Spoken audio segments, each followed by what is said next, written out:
Alright, let's get started. Good evening everybody, welcome to the stream. I am of course M4J and we are back in Football Manager 2018. This series is basically going to be a filler between now and the release of Football Manager 2019, which is the 2nd of November, I think was the date that was announced. But yeah, we're going to be playing some Football Manager. We are back as Hatfield. That is the big whoop-de-doo of tonight's stream. We are back as Hatfield. The old Hatfield series that we did on this version of the game is still dead, unfortunately. We haven't got any of those players that we had before, so no McGregor, no Wilson brothers, no McConnor, no King and O'Brien in goal, no Cartwright, Hogan, Grant, Jones. They're all gone, unfortunately, because they were all added on to the the data file that wasn't the latest version of the English level 22 editor data pack file thing created by Dan. So we have I had to start again. I went back right the way back to the Spartan South Midlands Division 1 and got as many promotions as possible. We are now in the National League. If I show you our path through the leagues, history, competitions. Actually, that's not what I want. Overview. Here we go. So 17-18, this is where I started. And as you can see, we won the league that season, came first. We won the Spartan South Midlands League Premier. We then came third in the Evo Stick League South Division 1 East and actually lost in the playoffs. That was really annoying because I thought it was a two-legged playoff. And I didn't check the rules beforehand because, you know, it's always a two-leg playoff whenever I do playoffs. And it turns out, no, it's just a one-leg in the semi-final, so I lost that. So we came back into the league the second time around and we absolutely bossed it and we won. We then went up into the Bostik League, which used to be the Isthmian League. It's now called the Bostik League, and we came second in that, but we won via the playoffs, got promoted via the playoffs. We then entered the Vanarama National League South. We finished 13th in our first season. We came 7th in the second season. We just about crept into the playoffs, and then we won the playoffs. And last season was my first season in the National League, and I came 20th, which was one place and only 2 goals outside the relegation places. We stayed up by 2 goals. This season, we are doing a lot better. We had a little bit of a stutter along the way, but we've played 7 matches, 15 points. We're currently 6th. If I show you the schedule, ignore all the pre-season friendlies because we play loads of them. So we did lose our first game against Blythe Spartans, which have an awesome logo, by the way. Good job, Spartans. We then won against Southport, Boreham Wood, Dulwich, Hamlet, Blackpool. That was a surprise. And Yeovil even. That was a surprise. And then we lost 3-2 to Stockport County. In terms of the squad, I have a lot of loan players. There is no limit on loans. Actually, it's probably easier if I do it this way. There's no limit on loans in this league. So I just loaned 1 million players in every position, pretty much, to make sure that I never ended up in a position where I didn't have enough players for cover. The main highlights of this team, this guy here, James Ferry, currently plays for Steamage in real life. Wasn't a fan of him last season. He went out on loan to Nuneaton, who was at the time managed by Steamage's now manager, Dino Marmaria. Ferry came back at the end of last season from his loan, came straight into the first team, and he's doing a lot better this year, so I'll give him some credit for that. He knuckled down and he got on with it. The other highlight is this guy here, Thomas Allen. And that might mean nothing to you guys, and it meant nothing to me, really, until a couple of days ago. Newcastle Under-23s kicked off their Checkatrade Trophy run this week, and they won against Doncaster. I think it was 3-1 or 3-2 in the end, and Allen scored in that game. And it turns out he's part of the Newcastle Academy squad, or the development squad, so he's gone up in my estimations, which is one of the reasons why I'm currently playing him out of position, just to keep him in the squad. He can play left wing, but majority of his time with us he's actually played up front. Greenwood, who is currently up front, is the reason why Allen really is playing out wide. If it wasn't for that, I would probably put Allen up front. Greenwood might drop out soon, because you can see he's only gone down to a 2-star rating. This is a pretty decent squad, though. We have got a couple of first-teamers out.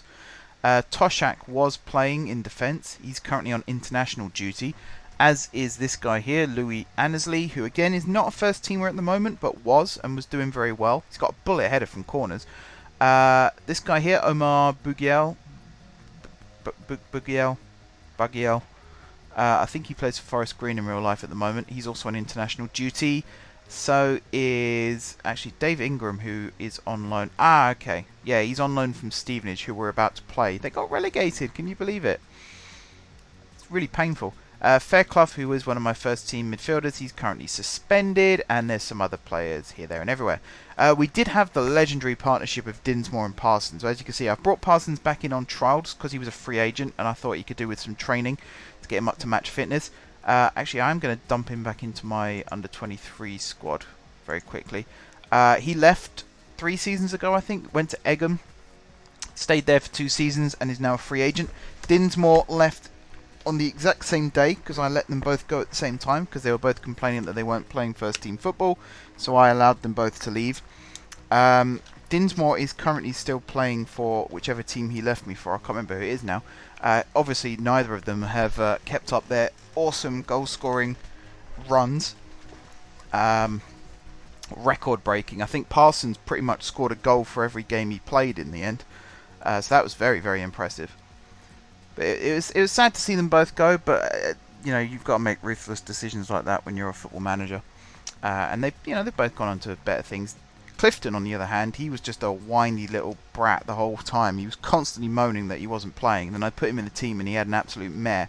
So he wasn't difficult to let go. But the other two definitely were very difficult decisions. Anyway, let's get into some football, shall we? The match plans are pretty much the same as they always have been. I will be using match plans for this, mainly so that I can talk to you guys in the stream chat at the same time. I'm just reading a message from someone, bear with me.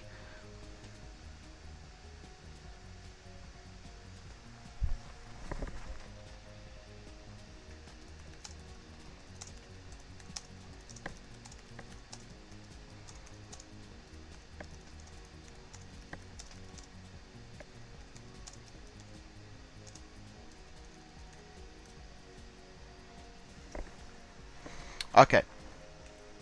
So this will be uploaded in its entirety. I won't be cutting it down into parts like I did before. So what you're seeing now will be uploaded Tuesday evenings, and it's going to be replacing the Journeyman series. Essentially, I gave the Journeyman series every opportunity to be successful. People kept asking me to continue making videos with it, and I kept telling people, if you want me to make videos on it, then you've got to help plug the channel, share it, like the videos, things like that. And to be fair to the one person that kept asking me to make more videos, he was, but other people who I feel should have been weren't. So the Journeyman series is finished for this year. It might come back next year. It's a lot of work, to be honest. Making videos in general is a lot of work, and I do need to scale back my schedule quite a bit. So doing a live stream and then just uploading it to the channel is probably going to be the future of the channel.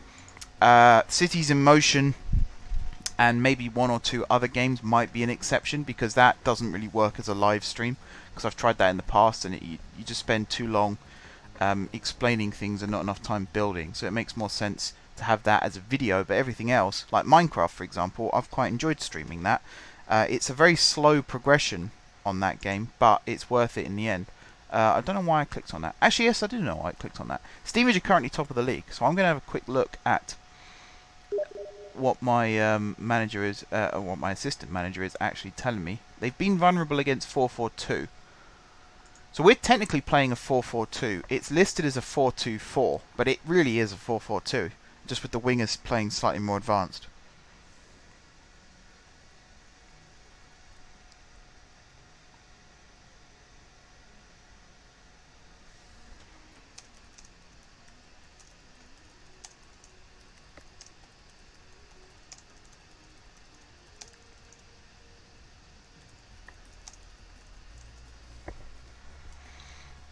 Right, we should have some people joining us in the stream soon. I have been asking around if anyone's going to be taking part. It's Friday night, you know, people have other things to do from time to time. There's football on tonight as well. England play tomorrow, I think. I hope. Otherwise I'm missing it.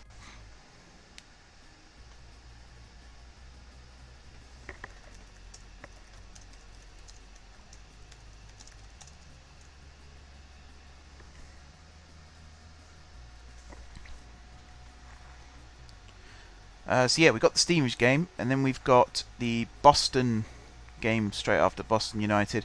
I'm not sure entirely how many games we're going to play tonight. It's the usual trick of, I've been playing this on my laptop for the last few weeks, and it's been really, really fast because it's a brand new PC. And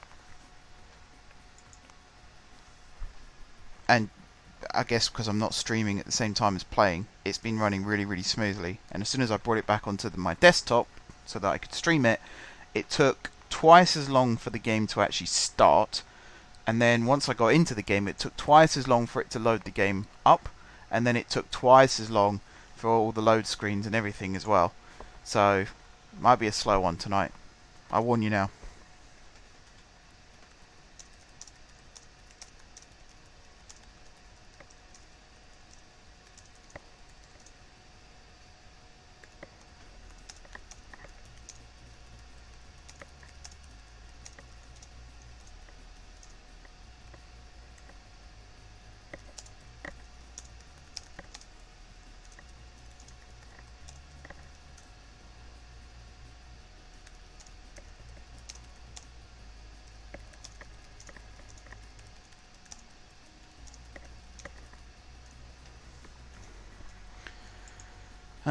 What else can I talk about whilst we're doing this? It's a shame that we haven't got the original squad. I keep forgetting my words. Basically, me and Josh are having a conversation on Steam at the same time as this, whilst we're talking about Train Simulator. I might as well talk about other games whilst we're here. So, Armstrong Powerhouse is a place where you can download basically enhanced versions of the Train Simulator default trains. So Josh was telling me about it, and I was asking him, well, does it cost? Like, do they charge for it, or is it free? And the basic answer is, if you want to download something that is totally irrelevant to what you actually need, then yeah, it's free. But if you actually want to download something that you want and will use, it costs money. That's the short answer. The long answer is, for some reason, if you go on the Class 319 page, you can download stuff for a 387. Huh? That doesn't make sense.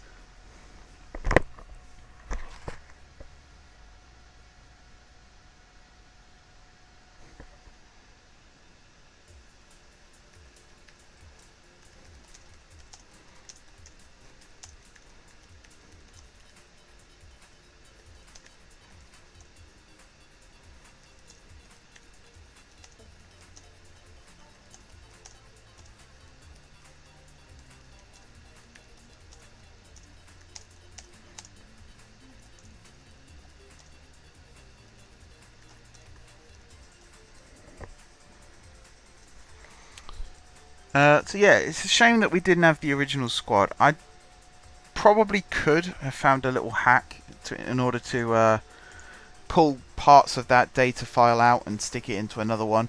But at the time, I just wanted to make sure that the latest version of the level 22 pack actually worked, and it does. I've not skipped any seasons or anything like that. All fixtures have been generated. I don't know how it went from not working to working, but you know, the people behind it are geniuses as far as I'm concerned, because it really did look like a lost cause at one point, and now it works. It's that real satisfactory feeling as well of, oh, it actually works. I do still get a little bit nervous when fixture release date comes out, just in case it doesn't work, but so far so good. It hasn't let me down. So I'm really, really happy with that. Dan does an excellent job with these packs. I have noticed a couple of issues to do with kits, but I think that's more game related than it is individual people. I can't remember who it was I played. I think it might have been Bath, who we've got coming up, where the kit images that I've downloaded and added into the game, I think it was their home kit, it was saying was yellow, and yet when I played them in the game, the kit was black and white, striped, which does make sense to me. Speaking of kits, I haven't actually shown you the new Hatfield kits. You might have caught a brief glimpse of them just now. They're not the right kits. Hang on, I need to... I've just realised where I've probably gone wrong. So these are the default kits that we have. Home, away, third. These were made to try and closely match the actual kits that we have got. These are the old kits, which were made by Harry. Harry has, in fact, also made the new kits. And I could have sworn I had them installed. I say installed, like that's the thing. I could have sworn I had them added. Where are we? Graphics. I always forget where they are. Hatfield. Yeah, they're not the right ones. Give me 1 second.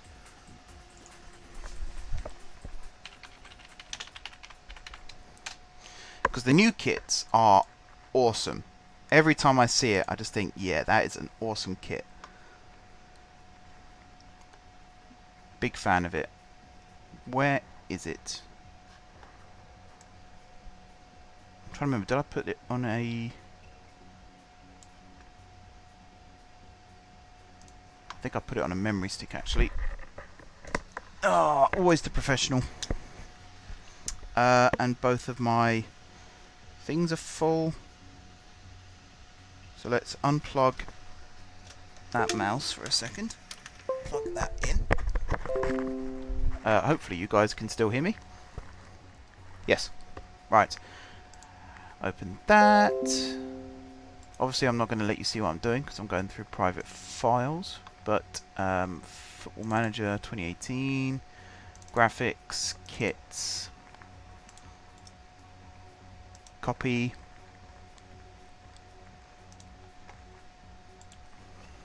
Right, so I'm going to delete that one and then paste that one.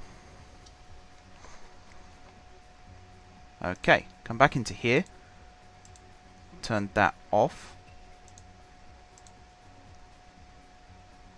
1 second. Preferences. Interface. Tick that. Reload skin when confirming changes. Yep. Confirm. Hopefully this is the right one now. All this for something that really is just aesthetically pleasing. Doesn't do anything else for the game. I hope these are the right ones. Let me check. No, they're still the wrong ones. Gosh damn darn it. Alright, hang on. Somewhere. Crap, where did I put them? Somewhere, I have the kits. That's the wrong version. How have I not... Alright, 1 second. This is so irrelevant and unnecessary. Yeah. Right. Remove it from there. I promise you, it is sort of worth it to see it all set up and looking nice. Right, that. They're the ones. Alright, Sports Interactive, 2018. Graphics, kits.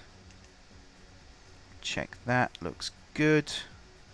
So you copy, paste. Okay, and then eject. Plug that back in here.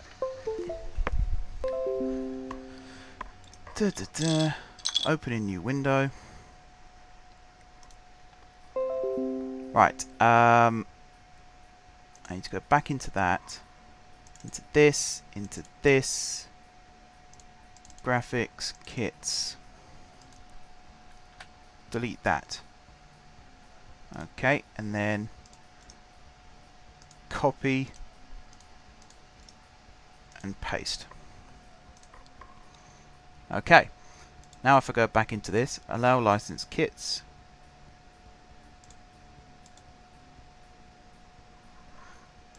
Right, hang on, preferences, interface, do that. Hopefully this works now. I might have to reload the game, which would be quite annoying, but we'll see.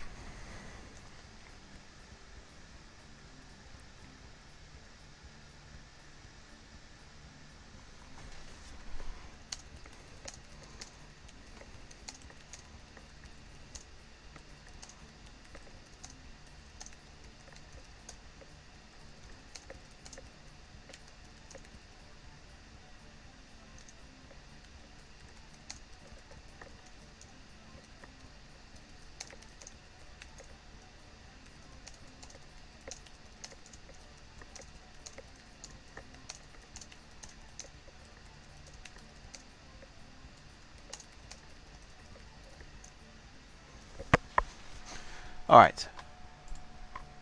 Now if I go allow license kits, please work. There we go. These are the Hatfield kits for 2018 and probably 2019 because they are such nice kits. I'm planning on reusing them on Football Manager 2019 providing the file structure is still the same. That was long-winded, wasn't it? So this is the home kit. As you can see, it's M4J blue and fading down beautifully into M4J red. That's a really nice design. Hang on. I need to eject the... I also closed the window that I was capturing to, which is quite irritating when I do that. So what normally happens when it comes to kit designs is, or at least both times where it has happened, is Harry will message me saying, would you like me to make some kits for you? And I'll reply, yes please, that's awesome. And it is awesome. I very much appreciate, his efforts. And then I go through hundreds of Google images and pick out some kits that I like and then Harry tells me why he can't make them because I always choose ones that are way too ambitious. My problem this year was, I don't know why I didn't register this, but as you can see, all 3 kits here are made by Puma, and yet the ones when I initially showed him, 2 were made by Adidas and 1 was made by Puma. Why did I think that that was smart? I don't know. Anyway, they're all made by Puma, technically.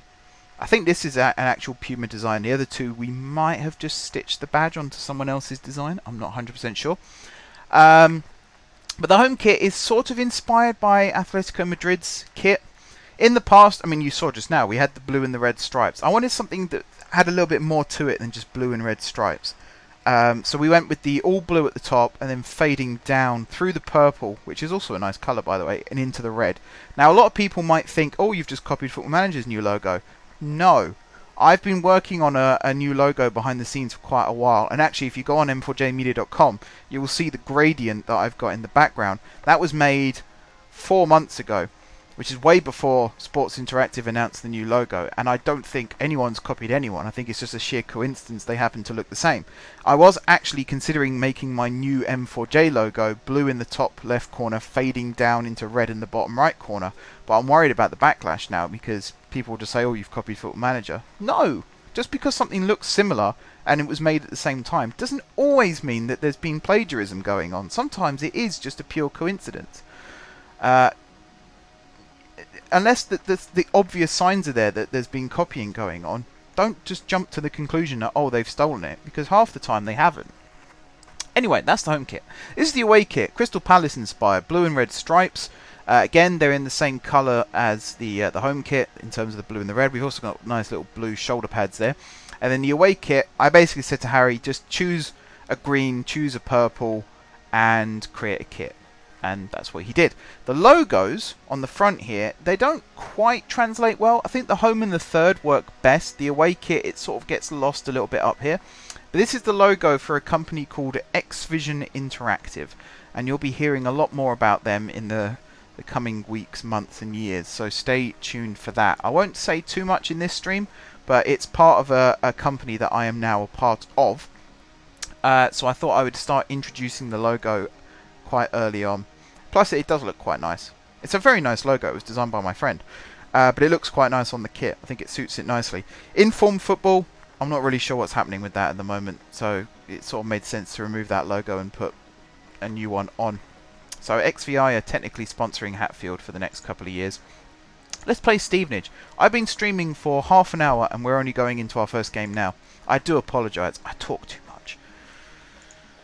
Okay. So Ingram can't play, obviously, but that's okay because we have a backup right back. I'm just checking to make sure that we've got the right match plan. We have. Okay, got a good lineup. I might get another left winger actually on loan. I thought I'd signed one, but maybe I suppose Billy Fortune can play on the left wing, but he's, again, not the highest rating. Let's just go into the match. Otherwise, we'll be here all night.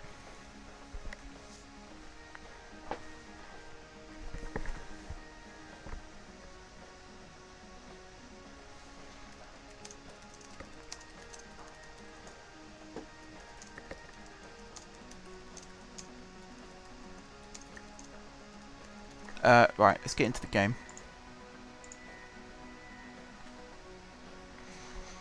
And hopefully we'll have a good result. It's the only time, really, that I want Stevenage to lose.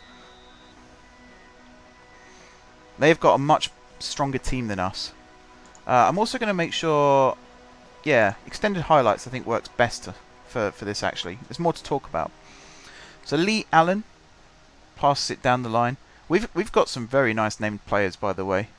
Spencer Golden is my favourite at the moment. I had a player who I did actually release at the end of last season, but his name sounds like a Dickens character. If you think of, is it Edwin or Edward Drood? I can't remember. I think it's Edwin Drood. We had a player called Samarin Dool. D-O-O-L. Samarin Dool. I mean, that just sounds like the villain in a Dickens novel, doesn't it? He was a good player, actually. Pretty decent striker. Good on the wing. We just sort of outgrew him a little bit. It's one of the downfalls to being promoted so many times in so many seasons is you do outgrow your squad quite a lot. So I always feel guilty because the players aren't bad. It's just we've gone too far ahead for their progression. chances are we will meet them again. Like, there's been a couple of players actually that I released a couple of years ago who I'm now playing against regularly in the league. And the truth is they had to stay at that level for a little bit longer to develop enough to be able to play at the level that we're in now. So it's always nice to see that they've continued their progression. It's just a shame that it's not been with me.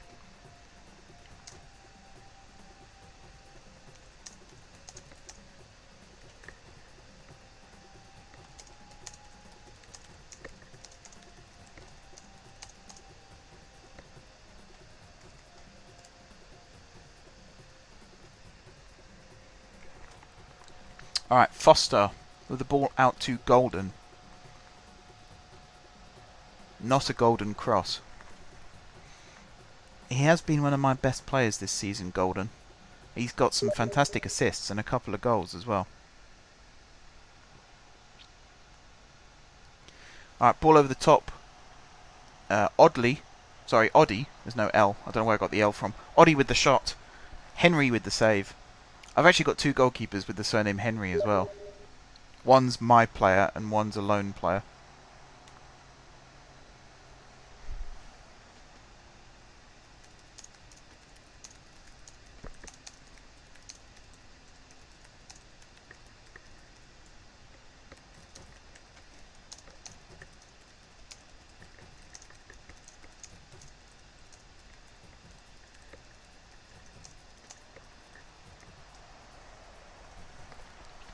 Right, Fox picks up the ball for Borough.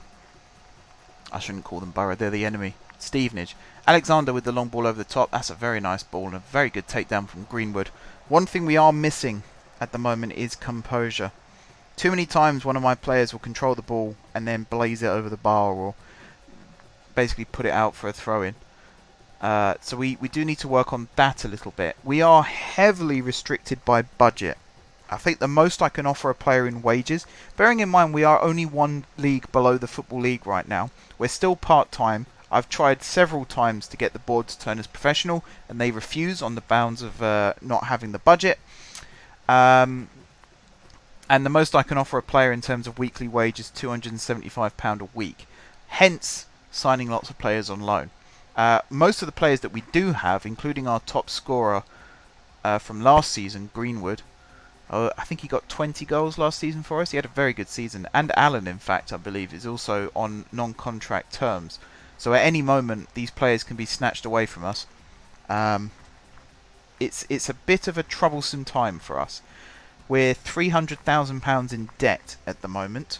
We were £600,000 at the start of pre-season, but because I played a lot of Premier League and Championship teams in friendlies and just filled the entire calendar, every available day we played a match on, essentially, I managed to knock 300,000 off the debt, which isn't too bad actually. It's quite good. Oh, that's a good finish from Lee.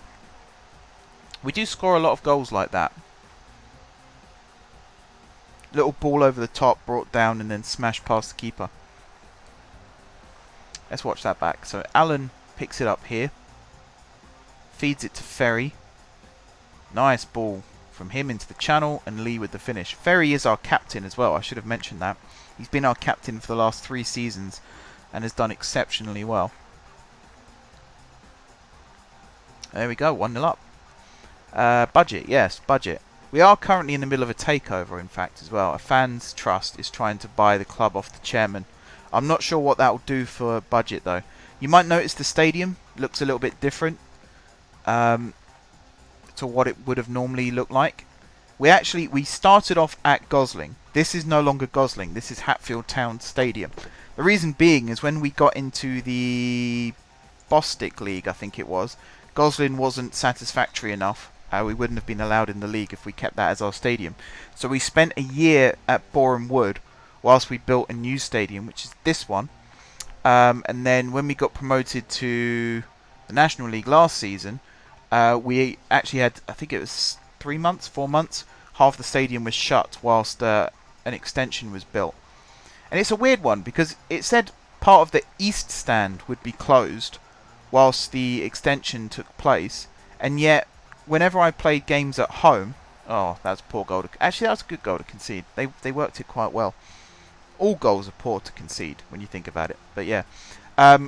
what was I saying? Oh yeah, when we were playing at home games, for some reason the only stand that wasn't whited out was the one in the top left corner of the screen at the moment. So the one directly opposite where the camera is.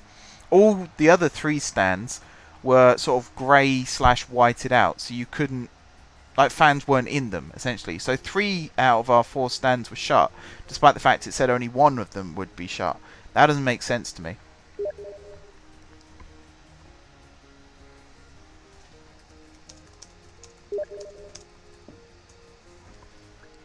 But yeah, we're back in the stadium, and I like the fact that they've used the same blue and red in the stadium design. I think that looks really, really cool. If I was to actually design the stadium in an editor, I probably would put the colours in the exact places where they are on the screen. So use blue for the main body of the stand, and then use the red for the outline. It's a really nice touch. And I like the fact, okay, the logo doesn't really work. Hatfield Town logo, it's the wrong shade of blue. But the flags that the logo sits on around the stadium are also in the blue and the red, which is also a nice touch. There's little attentions to detail in this game that I'm a big fan of. Oh, of course it's a penalty. That's one thing I'm not a fan of, is the way we give away penalties like that. It really is. Every time they get the ball and run in the box like that, there's going to be a penalty. Your defender is always going to foul them. And it's not, like, obviously the defender shouldn't be lunging in for tackles, but it's so stupid. I give away so many penalties in this game. There we go, 2-1 down. We've made a sub already as well. My left back has technically... Oh, it wasn't a left back. It was Alan went off.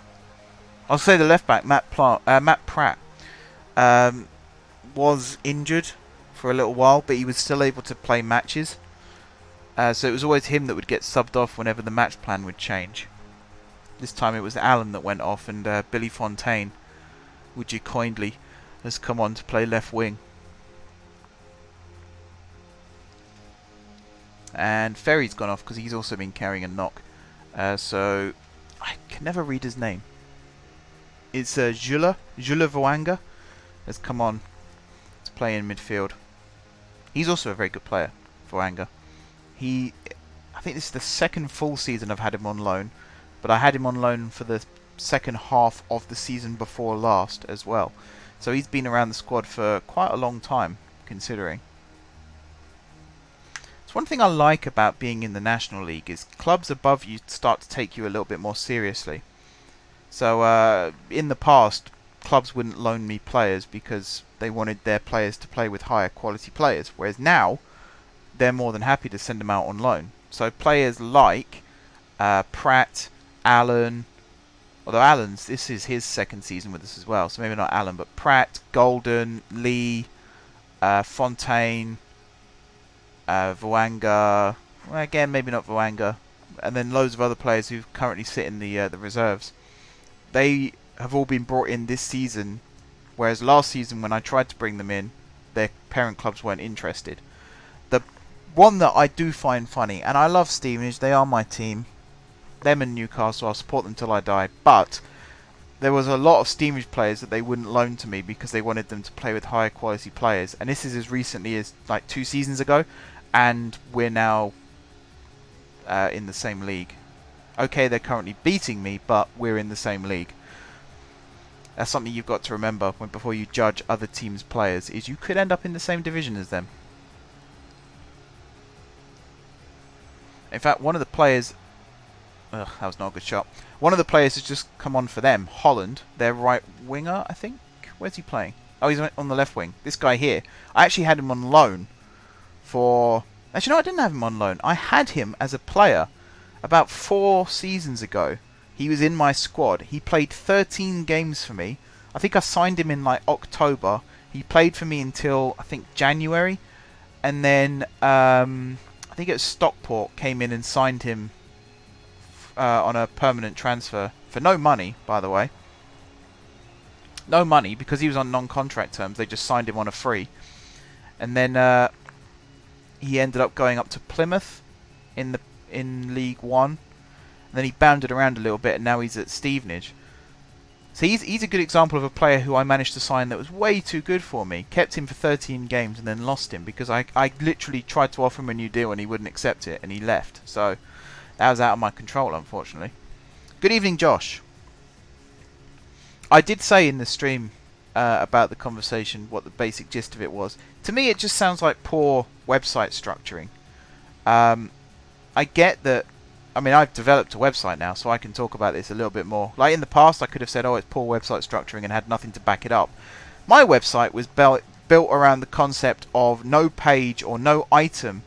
So like, if you want to download one of my OpenTTD maps, you can get from the home page to that download page and actually download the item that you want to download. You can do all of that in less than 5 clicks. You can actually do it most of the time in 3 clicks.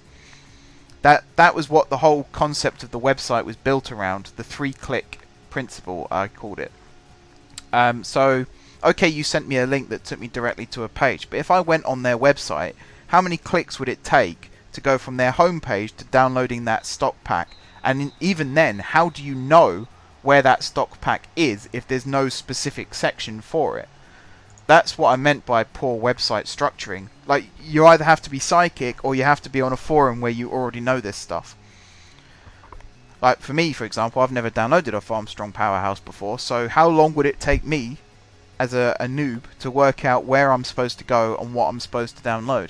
The answer is probably an hour before a Google search happens. It's just poor website structuring. Right, we lost. We were winning and then we lost, but I mean, they're top of the league. You've got to put that into perspective sometimes. They are top of the league. I will look at the tactics though, because Ingram's now available again, so he's going straight back in at right back because Alexander had a mare. I've got these guys set at wing backs at the moment, but I think I might have them as fullbacks from here on. And the other change I want to make, where are you? Toshak coming back in for Lent. And Fairclough coming back in for Davis, and then we swap these two over. I think I'm going to swap these two over as well, actually. And Ferry, you're going to play the Mazzella set to attack. I will edit your instructions. Actually, I don't need to edit your instructions. You're perfect in every single way. Alright. Ooh. How good's Pratt? He's only 2.5 stars. So I'm going to put Lee back in at left back. Lee was injured, which is why he wasn't in the squad. And that's the other goalkeeper. So we got James Henry, who's on loan. And then we got Dion Curtis Henry, who is my actual keeper. And I feel bad because Crean was my first choice for 3 years. And he was doing really well. But as you can see, he's dropped. And he started making mistakes last season. We had a really bad start. In fact, I'll show you. Last season, we had an atrocious start. Look at that. All the red. And it was around here, I think it was, where I switched the style of play.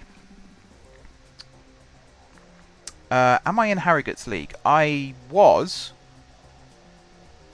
In fact, there. You can see they beat me 2-0 at the start of the season, but I hope I'm not setting myself up for a fall here. Where are we? Here, I beat them 1-0 in the return at home. I also won the FA Trophy last season. I forgot to mention that. Beat Newport County 3-2 in extra time. Scored in the 119th minute to win it. Tom Ball, who was a lone left back. For some reason, the match plan does a thing where if you've already made all 3 subs, and then you go into like the last 5 minutes, where I always have the formation to switch to a 3-4-3, it always puts 2 strikers and a left back or a right back up front if it's already made all 3 subs, because it can't bring on another striker from the bench. What I would do is put the left back at left midfield and put the left midfielder up front, because they're more attack minded, but it always puts a fullback up front. But he scored, so what do I know? Anyway, here, so yeah, all these defeats. We had the 1 win here against Filed, and I genuinely got excited and thought that was the turning point. But it wasn't until late October that we started putting a good run of results together. And like I said, I changed the style of play. So I actually went to the 4-2-3-1 that I use in my Journeyman and other series. And in the past, like non-league football, particularly down in the Spartan South kind of level 10, level 9, level 8, hoofball is the way. So Dinsmore and Parsons, they always got their goal from the left back or the right back, getting the ball, thumping it over the top, They would then run onto it and score. It's dirty football, but it works. And, I mean, there's kind of an artistic value to it at times. It's nice to watch from time to time. I wouldn't recommend it in Premier League, for example. It's one of the reasons why West Brom struggled so much last season, is because they were playing the wrong type of football. You've got all these continental coaches bringing in tiki-taka and things like that, and then you've got agricultural players just hoofing it forward. You can tell who's going to win that battle. So I had a change of tactic, and I went through all of my match plans, renamed them first of all. That's why they're all renamed. Eventually I will, it probably won't be till FM19 to be honest, but I will have a match plan set up for all different types of opponent. So some matches we will play hoofball, some matches we'll play passing football, and that's really what turned our fortunes last season. Was I went from hoofball, like pumping it down the flanks, to playing it out of defence and working it into the box, and we started playing some really nice football. Between the two centre midfielders and the attacking midfielder, we had lots of nice little triangles going on, and we ended up putting some really good results together. Like I said, we got to the final of the FA Trophy using that tactic, and we won it. That was a big deal.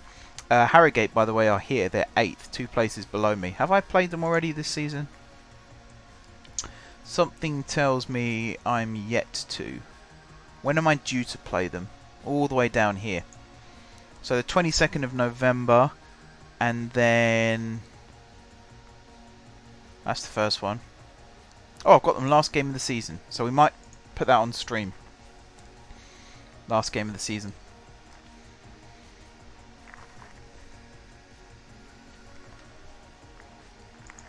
We had a couple of sticking points. There was a couple of times where it took us 2 seasons in order to get promoted, and I feel like it's going to be the same here. We've had such a good start to the season, I feel like we'll snatch a playoff spot, and then hopefully win in the playoffs. It's certainly a huge difference from last season. Like, again, I'll show you the schedule really quickly. So in the past, or last season, it took us until around here to get our first real spin of wins. We had 1 up to that point. Here, we've only lost 3 times this season. No draws as well. That's always crucial. No draws. Oh, I can't imagine any of them will be. I'm not sure. Oh, they were. Yeah, they were in the National League North, weren't they? I'll show you them quickly.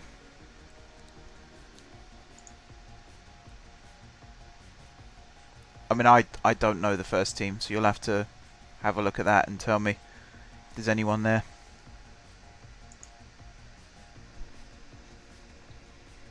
Sounds like you're having a better run of it than Stevenage. Stevenage have been appalling this season. They've been so off the pace. It's kind of like all pre-season, Dino's been talking about getting fitness, passion, blah blah blah, blah blah blah blah blah blah. And then we go into the first game of the season. We're 2-0 up against Tranmere. Everything's rosy, and then they scored twice. So, you know, you take that as, oh, it's the first game of the season. I don't think Stevenage have won first game of the season for the entire time we've been in the Football League. So I'm not too upset by that. The second match, we won against Crawley. I think that was the second game of the season. And then third game of the season, we were at home again against Morecambe, and we beat them. And then we played... God, I can't even remember how...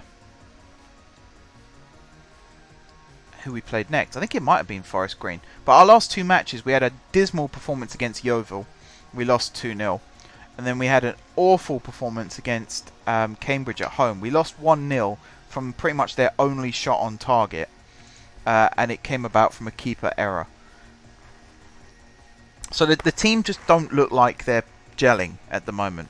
And everyone on the forums keeps saying, oh, it's because it's a brand new squad, blah, blah, blah. But that's entirely the manager's fault.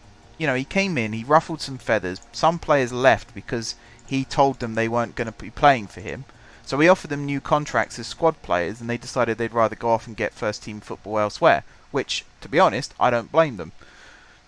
And we haven't replaced them. The players that we have signed just don't look good enough at the moment.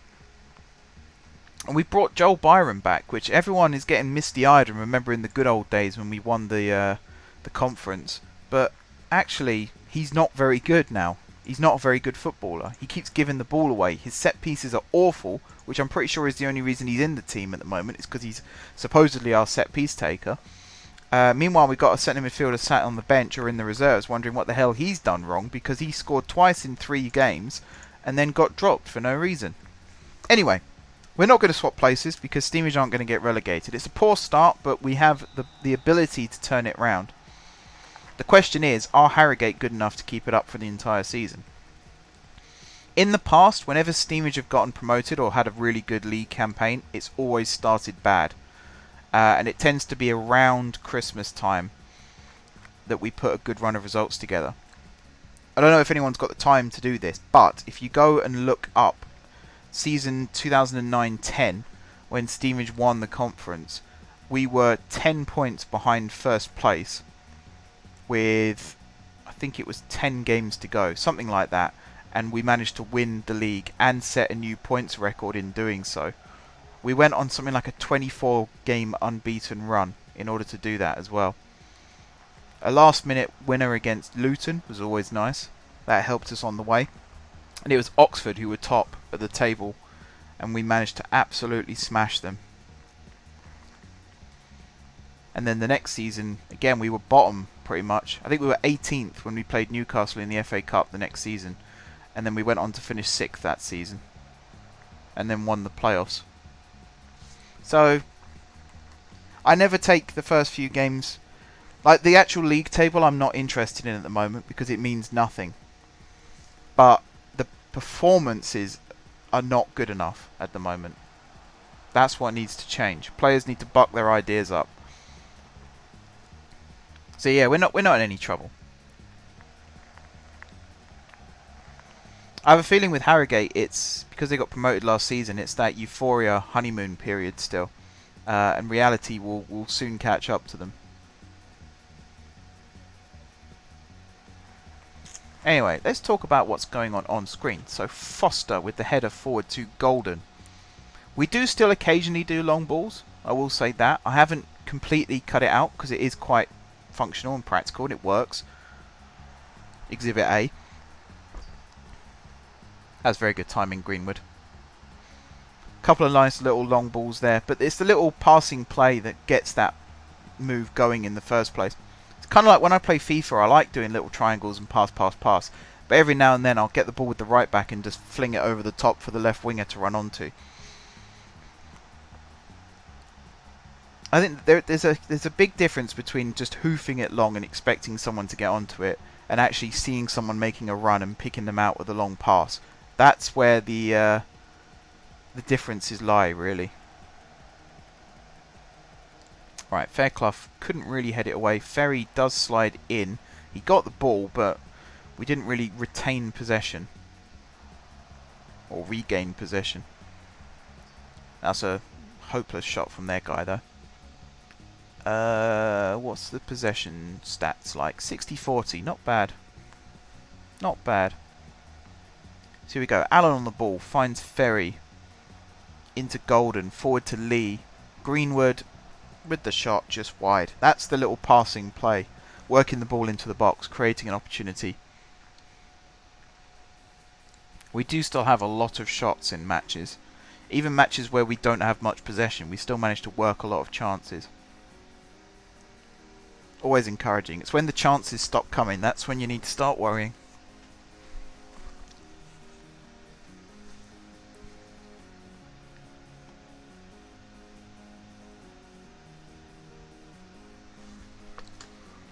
Alright, coming up to the half-hour mark. Things going so far so good. Patterson with the throw. Artus flicks it on. Oof, that hit the post, didn't it? Crikey. Good effort. So we're 4 points off Hartlepool, who are currently top. 15 goal difference already. Mind you, ours is 7. So I could believe that. Ferry on the ball to Golden. Great first time ball to Lee. great flick on from Lee as well. Greenwood just caught on his heels there a little bit, I think. Alan, I might have to call him T. Allen or Talon, just so he can distinguish between them. It's funny actually, because what you're seeing in the midfield, Alan and actually Alan's not playing. That Alan's not playing. Yeah, Lee Allen's on the bench. But those are the two variations of what is essentially my middle name. So my actual middle name is Allen, A-L-L-E-N, which was named after my grandfather's middle name, because he always spelt it that way, and it turns out on his birth certificate his middle name is A-L-L-A-N, so I've got the wrong spelling. So now when I tell people what my middle name is and how to spell it, they look at me like I'm weird, because it's a really unusual spelling of Allen. But hey, what can you do? Blame my parents. So we've got Talon and we've got Lannon in the squad. I'll probably be calling them by those two names from now on, just so we know who's who. Greenwood with the attempted shot, which was blocked. Fairclough picks it up, finds Ferry, picks out Lee. Great first time ball again to Greenwood. Into the channel for Allen. Talon. Damn it. Shot was saved anyway. Nice work between the two of them. I'm actually gone back to playing two up top because it felt wrong to leave out one of Lee or Greenwood. Because I did start the season with just one up top and they both scored in the first couple of games. And then it was a really difficult decision. So Jealous on the bench, who was a Stevenage Academy player, still is in real life I believe. He joined me 3 seasons ago as well.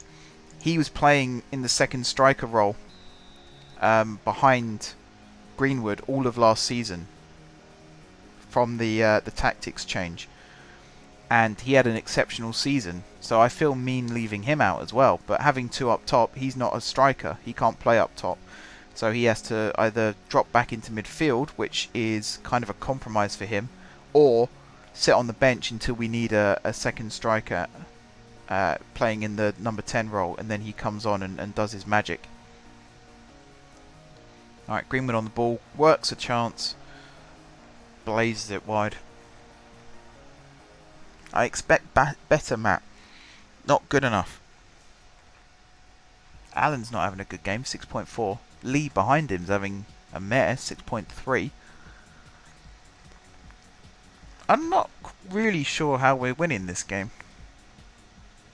We worked that one good chance and that was it. We've had no other clear-cut chances. Bit of a mystery. We'll get punished soon, I'm sure of it. Williams on the ball here. Whoever that is for us is just jogging along behind him. Artus with the shot gets it all wrong. We're riding our luck a little bit. They've had the same number of shots on target as we have. Oh no, Golden's injured. Well, that's it. Season's over. Right, Quinn's going to come on for you. Fontaine's going to come on for Lee. I think at this point... Actually, yeah, controlled is a good tactic. Happy with that. Confirm.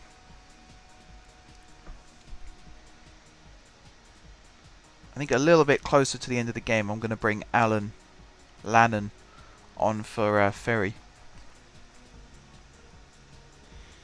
Ferry had a facial injury. That's why it comes up saying he's injured. It's a weird one. Like, it comes up saying, you know, the physio message saying he's picked up a facial injury, and you got the options: leave to physio, give injection, send to specialist, or play through injury. So I chose play through injury because he's my captain and he's had a great season so far. So I wanted to keep him in the team. But even though I already know he's injured and I've told them to let him play through the injury, but it still comes up telling me he's injured. Like here, it doesn't. You don't need to tell me that he's injured. I know he has.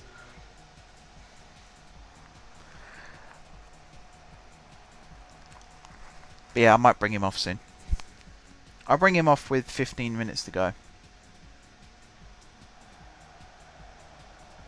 Alright, Foster with the header away. It really is us playing with our backs to the wall at the moment. Hopefully Fontaine can start an attack for us. Oof. Talon there with the mistake.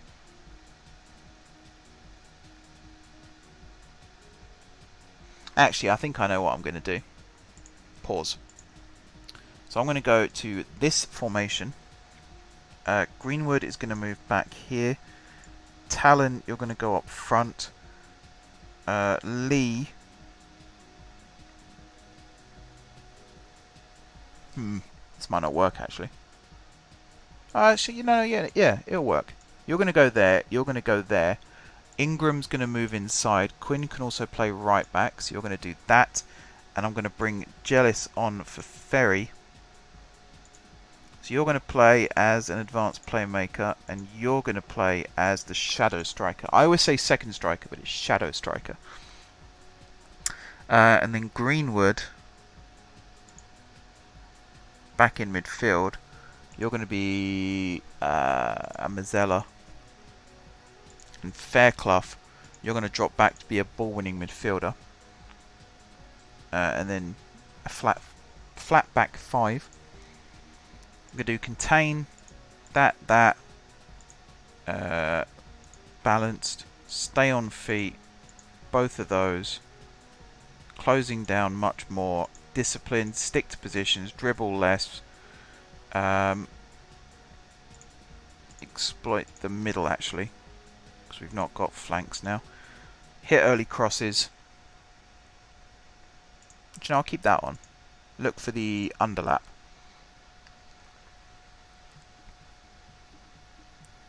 I think that's everything. Alright. Let's see how that works. Oi, Henry. Don't do that to me. My poor heart can't take that. You're not Carriers. You're certainly not Mignolet.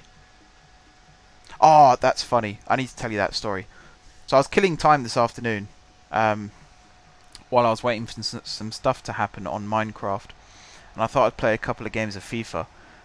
So I play as Stevenage on FIFA. I'm currently in the Championship, and I was playing Liverpool in the FA Cup, and because I don't have Alisson on there because it's FIFA 18, they had Mignolet in goal still, and I took a shot. I just had this thing in the back of my head. I had the ball with my midfielder, and I just thought, what? Like, how realistic is Mignolet on this game?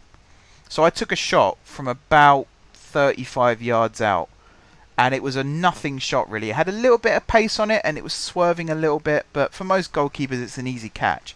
Mignolet parries it, like he couldn't catch it. He sort of palmed it down into the ground, and it bounced up again, went over his head and hit the crossbar. Like, in my head, like, I was just so excited. I was like, oh my god, it's so realistic. And then, like, I think it was Robertson or someone slid it out for a corner. But what are the odds? I complain a lot about FIFA. I like playing the game, but I don't like the game, if that makes sense. I think there's a lot of flaws to it, but it's so satisfying that they did have that. It might just be a pure coincidence. Maybe the shot had a little bit more on it than I thought it did, but it just had to be Mignolet dropping the ball again, didn't it? It did make me laugh. I won 3-0 that game anyway, so knocked them out of the FA Cup. Mignolet did have a nightmare. 2 of the goals he probably should have saved. Speaking of which, we're in injury time, 2 minutes to go. Can we hold on?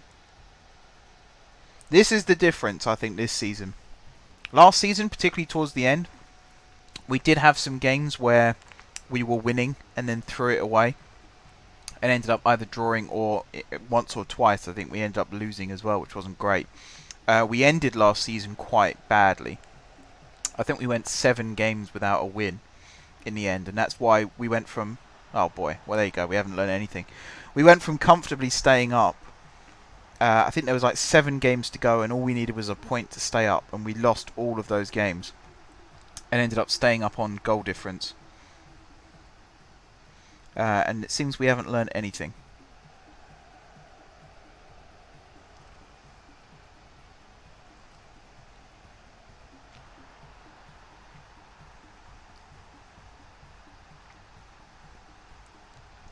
Not good.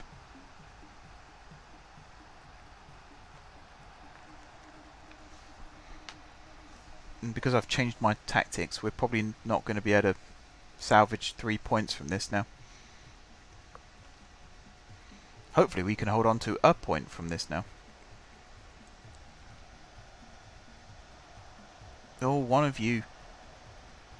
Fairclough with a good header away. Jealous launches it forward, and that's full time. That's actually a good ball from Jealous. Alright, not the best game in the world. We needed to double our lead earlier on. We had to play defensive at the end, because we had to hold on to what we had. Deary me.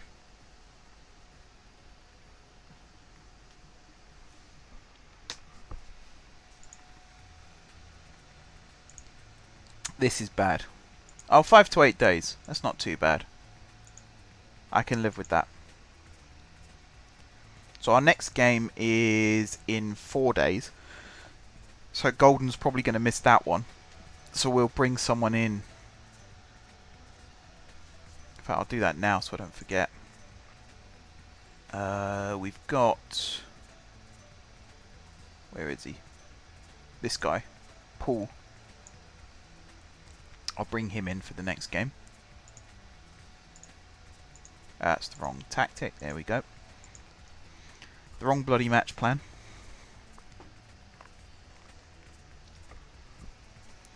That's frustrating. All we have to do is hold on.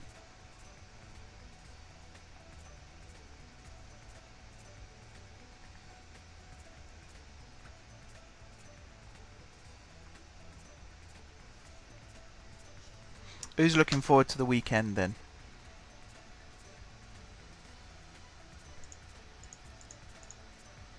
Oh, Prats. Oh yeah, some of these players were brought in on short-term loans because you can only have 6 long-term loans in the season.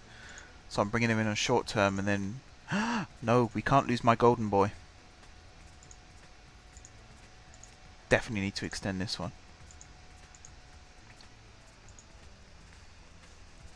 I signed a lot of players on loan. You're actually... I think there's like 4 or 5 more that I signed. Why? Oh. That's not good. There's a limit of 3 months in total where a player can go on short-term loan to a club in the same nation in a season. Alright, can I get you on 2 months then? First week back, they don't hold back, do they? That's what I found out.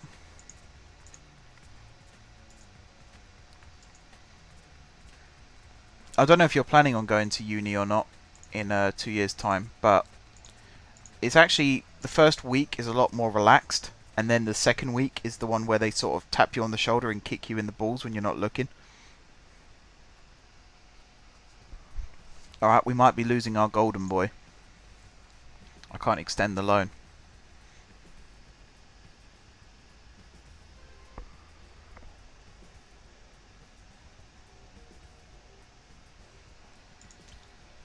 That's annoying.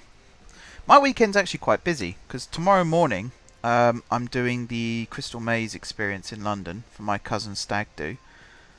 And then hopefully, because we do that at 10 I think it starts, and it's an hour and something you're in there for, so should be able to get back in time for the Stevenage game in the afternoon because they're playing Macclesfield. And then something's happening in the evening as well. Can't remember what it is. And then there's the England game.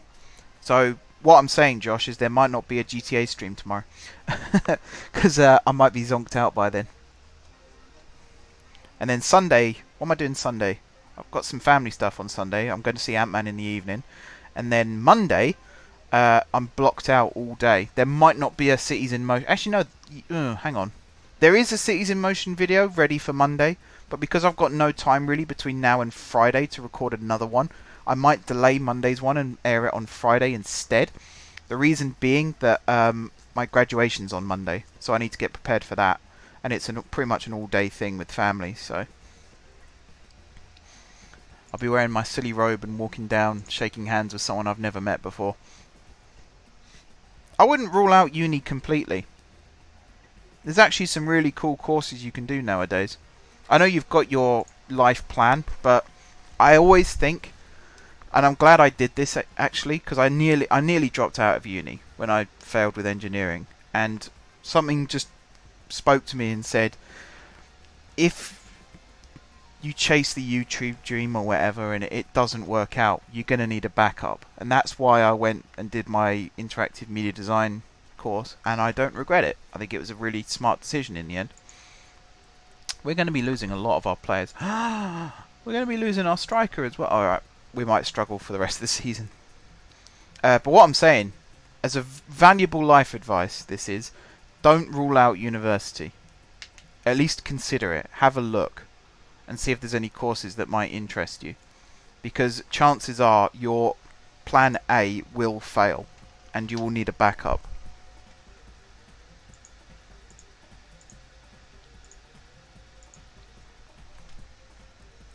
So, at the moment, because I've graduated, I'm sort of just enjoying life a little bit. And, you know, like I said, chasing the YouTube dream. Which might end up working, it might not. But I know that if it doesn't work out, I've got a degree that I can fall back on.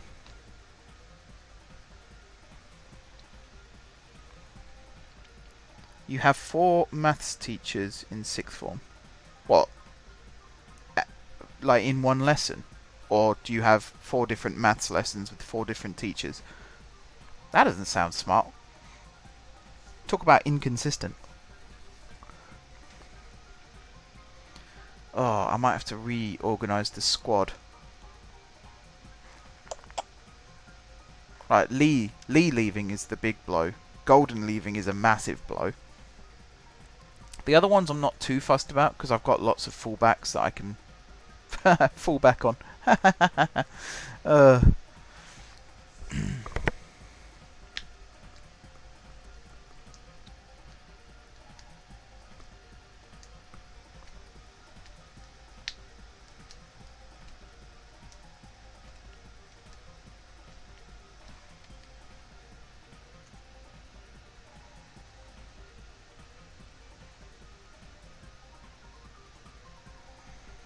Come on, game. We got Bath City and then we got Billericay. Billericay in real life sounds like a bit of a mess at the moment as well. Over 9 maths lessons over a 2-week period, I will have 4 different teachers. The system must have changed a lot since I was in 6th form, because I did 4 subjects at AS level and I only had 2 lessons a week on each one. So how have you got 9 lessons over 2 weeks? You might have to explain the structure to me, the system to me. I'll tell you how it used to go for me first, actually, because that'll probably be easier. So it used to be, there was a 3-hour block in the morning and then a 4-hour block in the afternoon. With, I think it was 40 minutes for lunch and then 20 minutes for form time. So we would have, I don't know, Monday for example, I had 3 hours of physics on a Monday morning, and then lunch, and then what did I have in the afternoon? I think it was 4 hours of business studies. That sounds right. Hang on, let me organise the squad here. I think this is the team I'm going to play, to be honest. I might revert back to the 4-2-3-1. Once the lone players leave. You have a 2-week timetable. Wow. I wonder which government minister who's no longer in their job came up with that. We had a 1-week timetable, exactly the same as GCSE, but with 3-hour lessons instead of 1 or 2 hour lessons, or 4-hour lessons with like a 15-minute break between the first and second 2 hours. The best day of the week was Friday for me, because I used to have media studies in the morning, which was the only AS subject I enjoyed. And then I had, what did I have? I had like, it was kind of a free period, but we had to do enrichment activities. There was no such thing as a free period, although in the second half of that year I made my own free periods. So in the Friday afternoons I did something called Stanborough Radio, which is the name of my school was Stanborough, We were the first people to use the new radio studio that they set up. We never actually broadcast a show because there was always red tape blocking us from actually being able to broadcast. But we would spend an hour in a studio playing music, talking about football, whatever it might be. It was essentially a podcast is what we were making. Although podcast as a word didn't really exist like it does now back then. This was 8 years ago, give or take.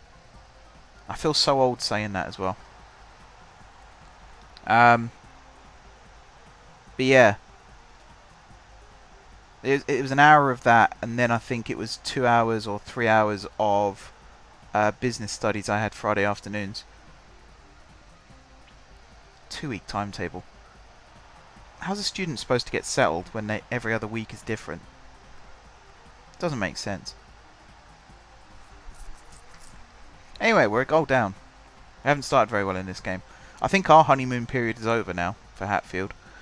We're going to struggle.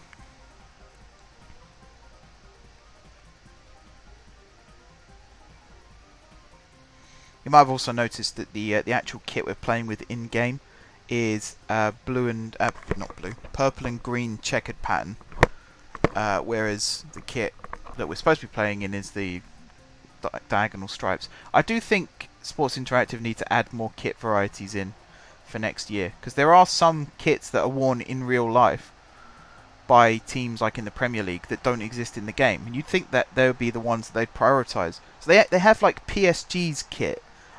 It specifically says vertical stripe brackets PSG, and I think they also have Ajax's one as well, and yet they don't have like Steamage's kit from last season, which was the 2 vertical stripes,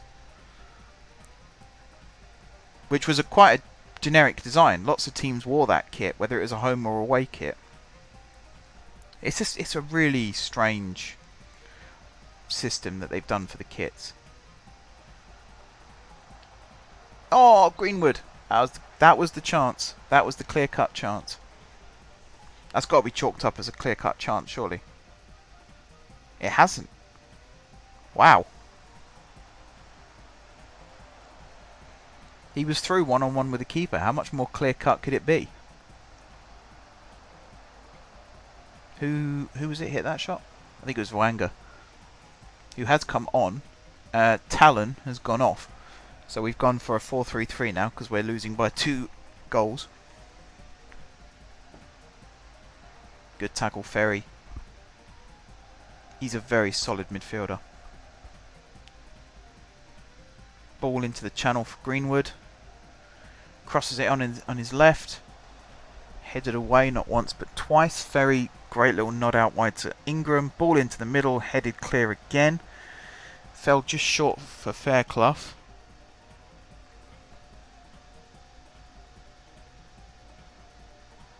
Added by Ajo with the ball in.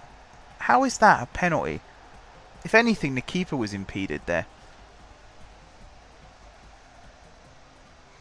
We're not going to watch that entire highlight again.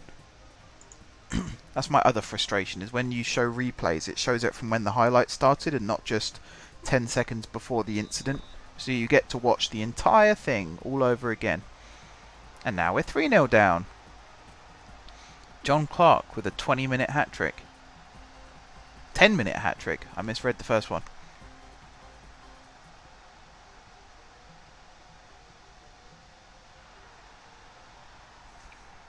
I have no opinion. I don't really know how you can have an opinion on something like that, because it doesn't affect me in any way. I think there's obviously a reason why they've introduced that. I do think that with the number of trains running on Thameslink and Great Northern that call at Huntingdon, maybe it's not necessary to have an LNER service that calls there.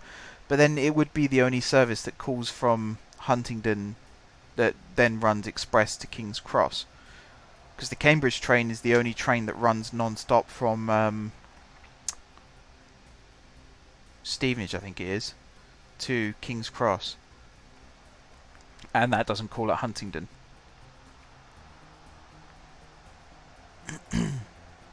So they will obviously have done it for a reason. I still think that LNER shouldn't exist. That's my real opinion. If you ask me what most of my opinion is on the rail industry at the moment, I will tell you that the government has shafted every single franchise holder, because they always give it to the highest bidder. They never give it to the one that promises the best service. And it always ends up in disaster. And the East Coast is a very good example of that, because Virgin have actually come out and said that they felt like they were forced into over-promising just to win the franchise.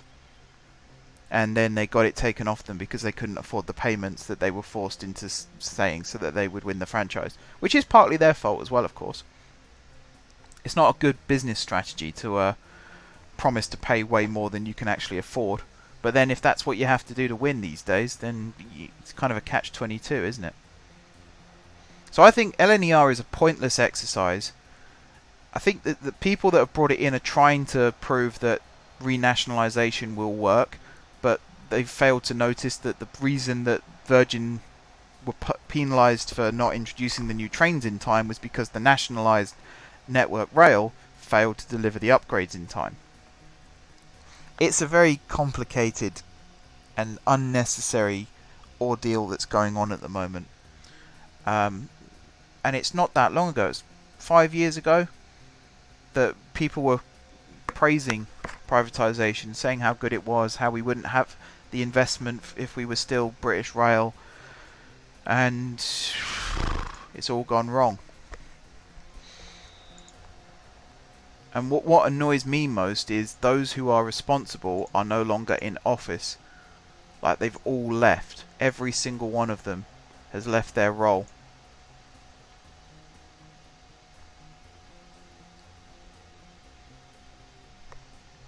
So they don't even get to suffer in the mistakes that they've made, because they've all been quietly shifted into other departments now.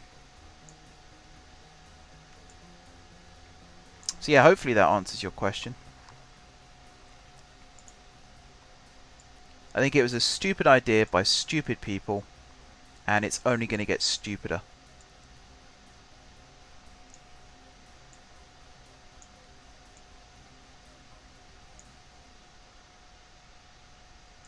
And I'm spending way too long resizing these boxes.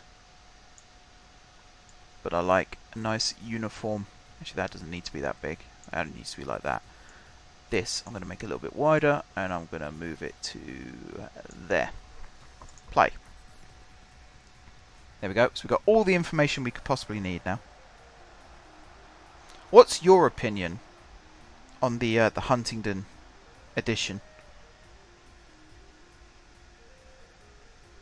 I actually think I'll add one more bit to that answer. I do think at this moment in time, LNER should not be adding any new services or any new stopping patterns until the Azumas are bedded in and beyond their teething problems. Because currently, due to maintenance issues, LNER can't even fulfill their current schedule without hiring in additional locos and trains from other companies. They have an HST on hire from East Midlands Trains at the moment, and they have several Class 91s on loan from DB Cargo. So they can't even sustain their current schedule, never mind adding new ones.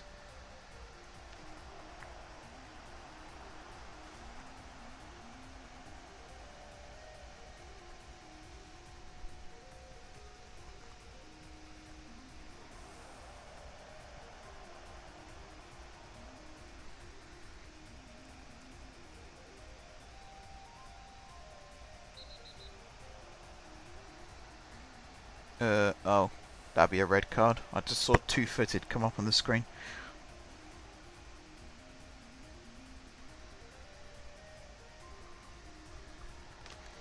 Yep. Who was that? Ingram. Silly boy.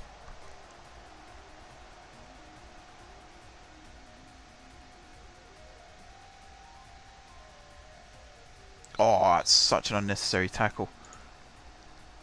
I think it's damage limitations at this point. Gonna move you back there, do that. So we're going to exploit the middle, but we're going to play it out of defense still.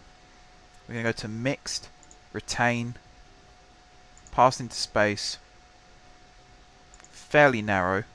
Counter is fine. We'll do a little bit more roaming and expression, but besides that, I think we're pretty much just going to see this out as 3-0 now. I can't imagine it's going to get any better than this. Hopefully it doesn't get any worse than this.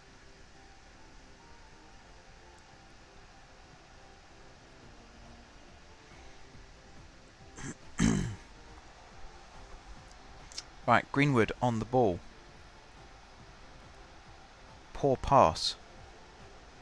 Foster launches it forward. Greenwood can't get there. Fairclough launches it forward. Ferry launches it forward. Is anyone going to not launch it forward? I said mixed passing.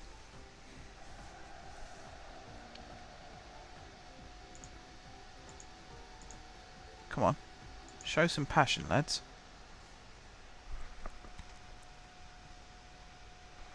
Ferry again launches it forward. Lee does get onto it this time. It's good control from him. Oh, it's good finish from him. Fair enough. We're going to stay on counter for the rest of the game, so we might still get an opportunity. See, that to me is not a hoofball. That's a measured pass.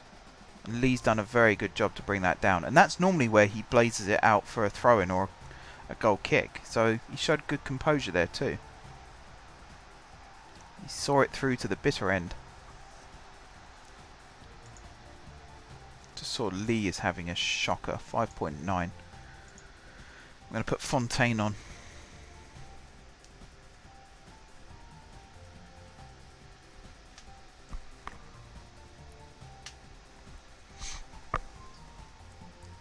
We've got some weird Christmas tree formation going on at the moment.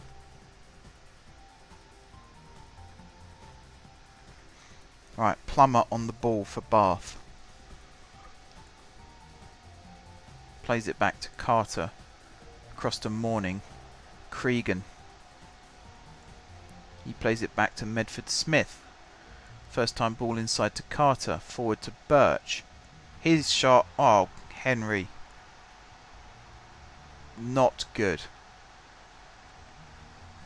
That's his first ever goal for them as well. Christ almighty. What a shocking bit of goalkeeping.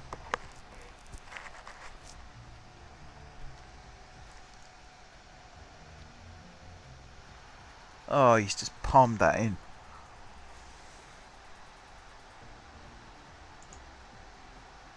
Demand more. Come on, lads. This is piss poor at the moment.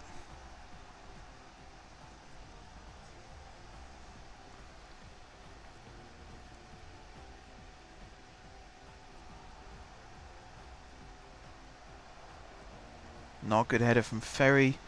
Fontaine couldn't rescue it. It's Clark now. Crosses it in. Toshak heads it up, but not really out. Carter nods it down to Cregan. Back to Carter. Back to Cregan. They're trying to play it round us at the moment. I think we need a bit more width up front. There's not really much I can do about that. Oh, flipping heck. And it's another one. And it's Plummer. Goal against his old team. I don't remember him playing for me. When did that happen? I'll check that afterwards.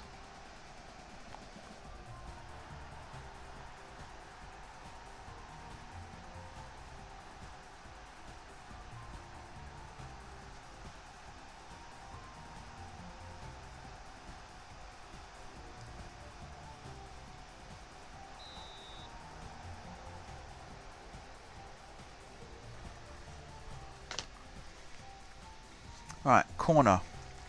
Is that Ferry taking? Nope. Boanga's taking. Headed down. Lee with the shot. Oh, we got another one back. Too little, too late, but it's good to see that we are still scoring in games like this. It's too bad the guy who is scoring is the one who's leaving. Hopefully, if the takeover goes through, that should clear up the finances. And 7th place. That's all we've got to achieve at the moment. 7th place. Not looking to win the league. I don't think that's possible. But sneak into the playoffs, even if we don't win the playoffs, just to get there will be an achievement. Huh. Alright, Lee's completed his hat-trick, and there's still 12 minutes of the game to go.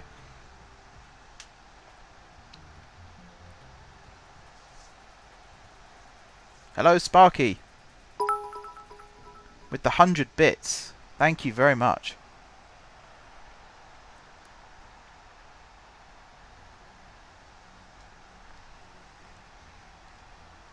Have I shown you your kits in the game yet, Sparky?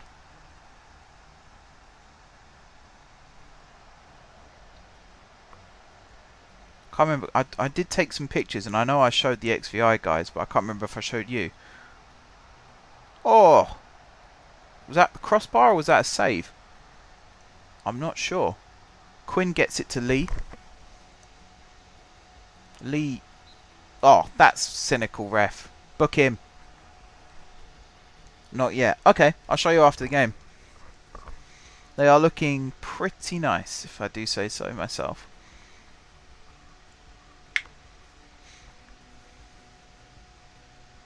Right, Toshak to Ferry. Vwanga. Ferry to Fairclough. Forward to Vwanga. Ah, just broke down.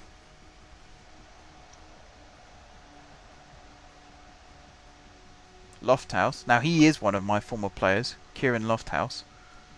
He was on non-contract terms. He also wasn't in the team because he didn't have a very good season last season, so I dropped him. Actually dropped him in favour of Talon. Greenwood with a good header on. Lee charging through. Greenwood with the shot over the bar. Deary, deary me.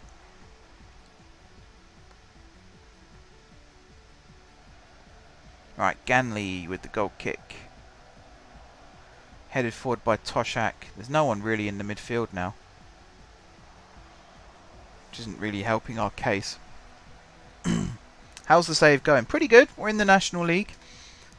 We've won 3 out of the 5 promotions. I'm trying to do the maths. I think it was 3. 3 league wins, 2 playoff wins. We just avoided relegation last season. But yeah, not bad. We're in financial difficulties though, which is the common problem with lower league management. It's not all glitz and glamour down in the National League. Josh is happy because we're in the same league as Harrogate. Good defending there. Ferry with the ball forward to Greenwood. Lee is still sniffing around. Can he turn provider this time? Crosses it in. Not a convincing cross. Fontaine to Fairclough. Across to Ferry. Out to Fontaine. He wants to go. Ricochets off the defender. Yeah, Steamers got relegated. They were in League 2 the whole way through the save, and then last season they got relegated.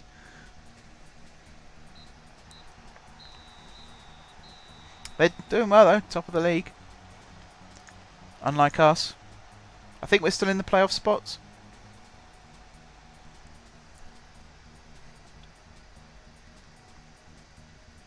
Not 100% sure.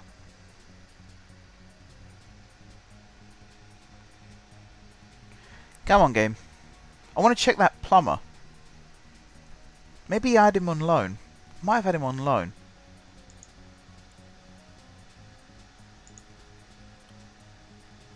So there's Lofthouse, who did play for me. But I'll show you his stats first. There you go. He was with me 2 seasons. Played 27, scored 10. Not bad. He was kind of a stopgap player, in my mind. And then here's Plummer.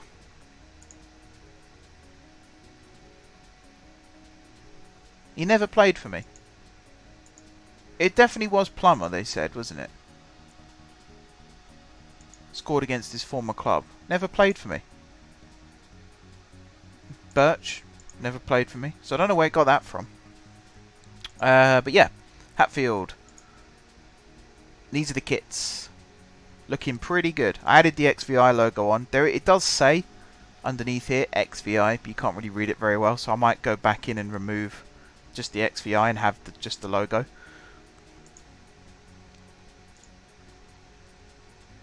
Yeah, it was a bad tackle, wasn't it, from Ingram. So he's not going to be playing the next game. Who is going to be playing the next game? I think it's going to have to be Alexander, who's not very convincing. Unless Quinn can do a job there. I might play Quinn there for the next few games and then put Okonkwo on the bench. Okonkwo, all that reminds me of is things fall apart. XVI is a company that I kind of set it up, I suppose. I was part of the company when it was set up.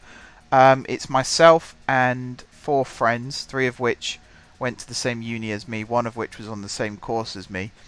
I can't say too much at the moment about who we are and what we do, but the company is XVision Interactive, and we are currently working on some projects to be released sometime next year.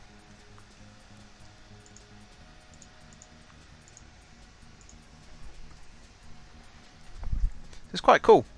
It's one of these weird things, because we were at one point going to be interviewing people for a role that we were offering, and that would have been my first ever job interview, and I would not be the one being interviewed. That's how you know that life's on a good path.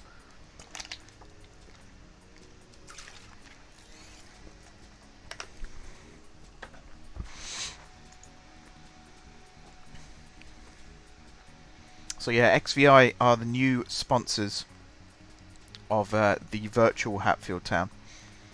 I don't know who their real sponsors are, but I do know that this season they've actually got someone doing their social media, which is really good to see. So they do live tweets from all their matches. They have a digital program that you can download and read before the match. Games, mostly games. We're currently looking at lots of different ways to make money, but games is the main project that we'll be working on.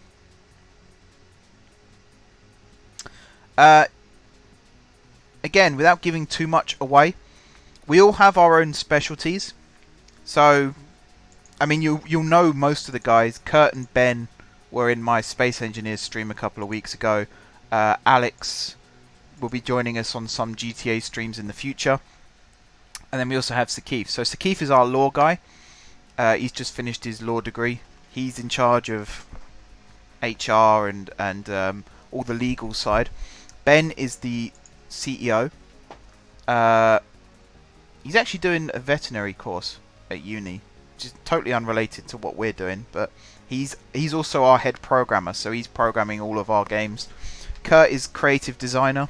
He's the director of creativity, I think. I can't remember exactly what our job titles are because they're not fully ironed out yet. But he's producing all the art assets that we'll be using.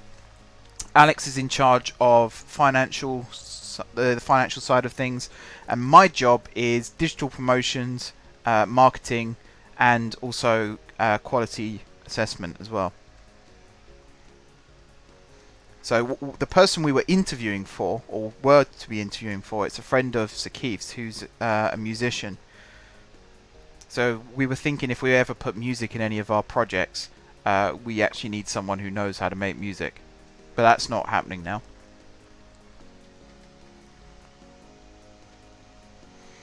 It's kind of cool. Like normally when you set up businesses in small groups like we have done, you do kind of end up being the same type of people. And that's normally where the failure comes from. But it's kind of cool that we all have our own little areas of expertise.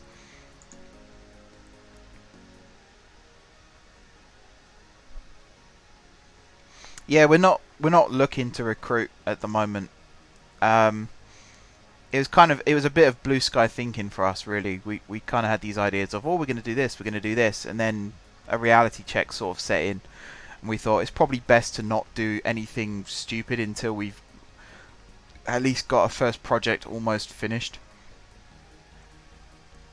So I mean, I've said what our official roles are, but in actuality, we're all doing each other's jobs as well as our own. So like we're all pitching ideas, we're all coming up with concepts, things like that.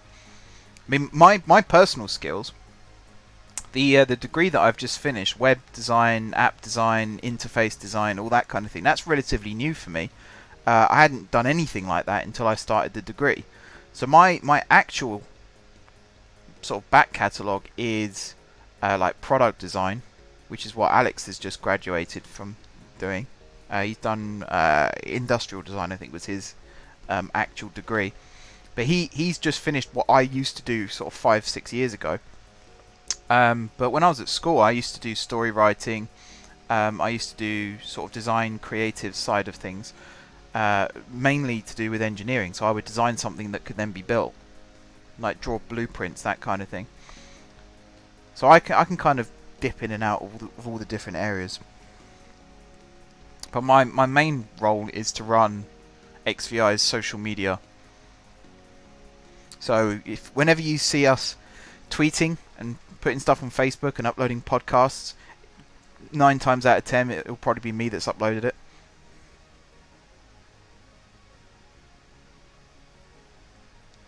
Yeah, we're all being very realistic about it. I will be making an official video to go up on my channel to explain a little bit more about what's going on, because it will affect the YouTube uploads, because some of my time that was dedicated to that will then be siphoned off and working for XVI. So we've all got, well, I'm the only one actually at the moment who doesn't have a job outside of XVI. Everyone else does, so it's kind of on the back burner a little bit, but we are working on it. Next year is the year where things will happen. So thank you both for your interest, and I will definitely make a note of that. And if we ever do start looking for people in the future, I will let you know. Consortium targets Hatfield Town takeover. Let's talk about the old football again, shall we? £110,000 takeover bid. Dorchester-based consortium led by business tycoon Sean Hearn is reported to have stated that it intends to invest upwards of $250,000 in the club. We're under a transfer embargo. That's fine, because there's no one I can sign now anyway. The only problem is they want to invest $250,000, but we're £314,000 in debt. So we're still going to be in debt by the end of it. I suppose one last thing I'll say about XVI, it's the reason I put their logo on the kits, is this is kind of the introduction to XVI. And I will be making, like I said, an official video in the future. I will also be in charge of XVI's YouTube channel, so anything that we upload on there will be created by myself, with the input from the other guys, of course. But there will be official like releases in the future that will explain it a lot better than I can at the moment.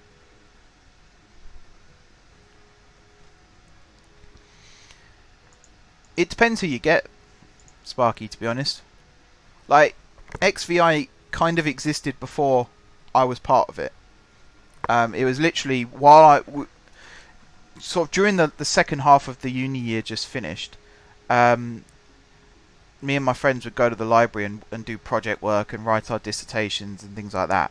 And it was only because I got talking to Kurt about video games, and he started telling me about some of the stuff that he was working on. His project was to create a visual novel, which is like, that's kind of his specialty. And it's only because I sort of took an interest in that he mentioned XVI to me. And as soon as he mentioned it, I was like, hell yeah, I want to be part of that. I'd love to teach myself coding. Like, I always say to myself, whenever I'm talking about it, I always say I can't code. But then I think back to it, and like when I was writing my CV for a module that I had this year, you have to put down like your coding experience, and I started writing it, and it says things like, you know, I can code CNC machines, I can code in a 3D environment in CAD software. I can now code Flash games, Flash applications. I can code in HTML, CSS, and JavaScript. And because I know a little bit of JavaScript, some of that transfers over into Python as well, because they're very similar languages. So I have used Python in a project in the past, which is actually more related to the Minecraft world that I was on yesterday. And it starts to add up. So I have base level knowledge on quite a lot of different languages. It's then picking which ones I want to continue coding in. And then there's also things like I don't know anything about C#, which is the most common one. I think it's still the most common one. It certainly seems to be the one that gets mentioned the most. But now I've got more free time, I might start teaching myself a little bit. I think it'd be quite cool.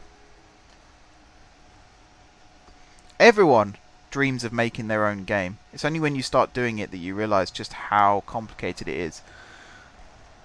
I made a Flash game for a project in my first year, and oh god.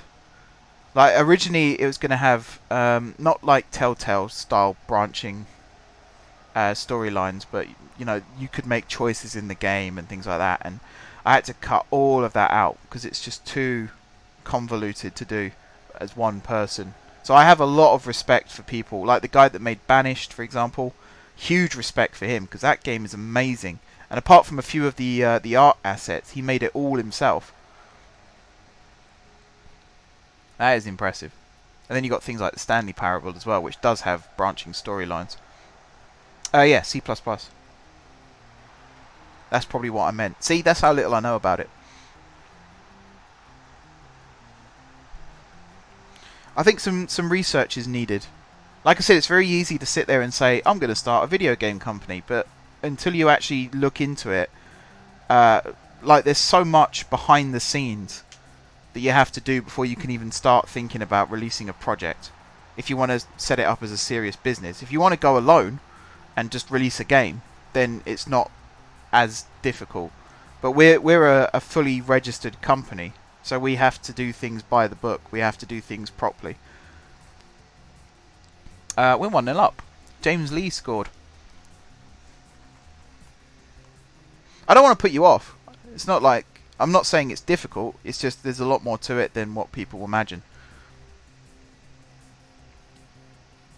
It needs dedication as well. Like, you have to put a lot of time and effort and energy into it. It's not really something that you can start and then walk away from and then come back a few months later and continue.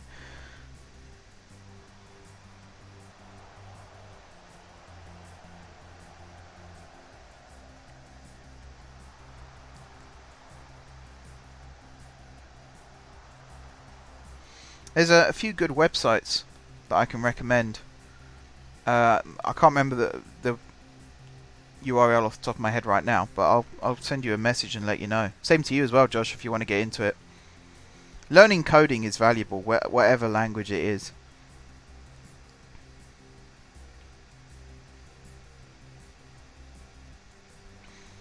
Well, that's what I'm saying, Sparky. If it's something you enjoy...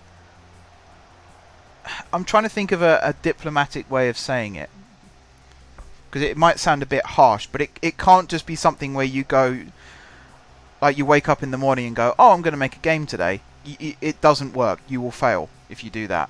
It's something that you have to put a lot of hours into, doing the research, actually deciding if it's a viable option. You can't just say, oh, I enjoy it, and then go out and do it, because you will end up not enjoying it, and you will end up not finishing whatever it is you start. I think that's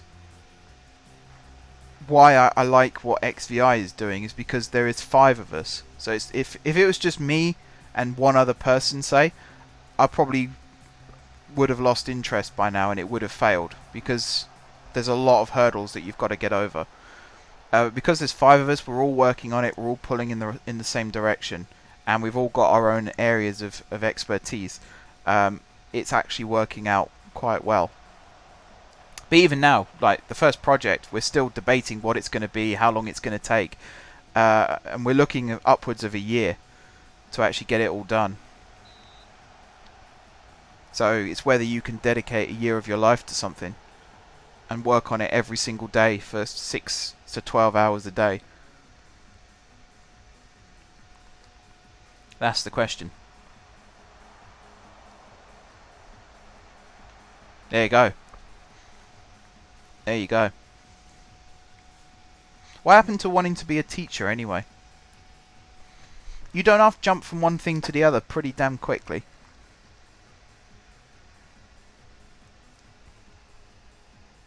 That's kind of my point. Like, you have to stick with it.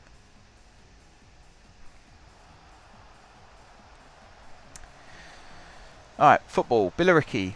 What's happening? Dobson to Huula to Samuel. It's not Alex Samuel, is it? I know he's floating around somewhere. There's a lot of ex-Stevenage players who I used a lot in my... Oh dear. But there's one of them, ex-Stevenage player, Fajiri. I can never say his name first time. It always takes me a couple of goes. Fajiri Okinaberhi.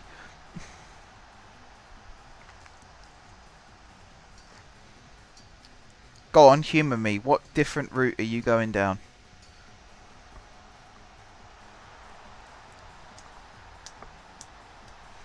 But yeah, there's lots of ex-Stevenage players that are floating around in the teams. I was actually quite surprised that I signed Ferry. Jealous, not so much, because you know, he's ex-academy. He was always going to drop down a league or two. But I think Ferry actually showed a lot of potential. Is that offside? Yeah. That's Tom Samuel. Okay, not Alex Samuel. He was available, Samuel, on a free transfer. I think Kennedy was last season. And Ben Wilmot, who in real life joined Watford for £1.5 million. On here, he's only just been released by Stevenage and been signed up by... I think it was Plymouth? Might have been Yeovil. Actually, I don't think it was Yeovil because we're in the same league as them. I think it was Plymouth.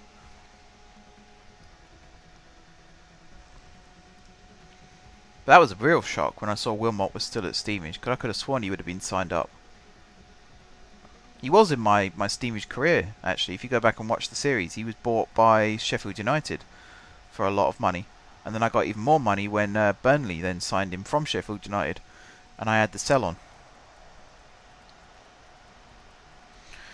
Come on, team. Sort it out. Pull yourselves together.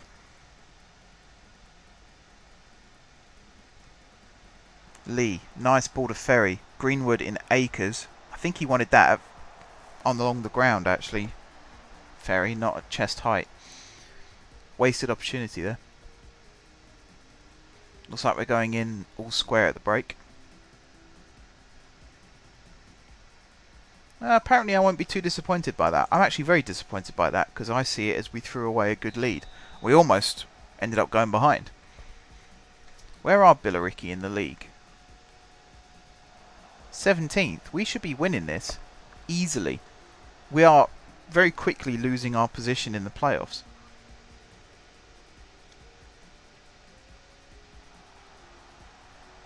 Herney with the ball in. Talk to each other. Toshak nearly got his head taken off by the goalkeeper then. Arozos with the free kick. McGowan round to Fajiri. I'm just going to call him Fajiri from now on, it's easier to say. Henry. Not good.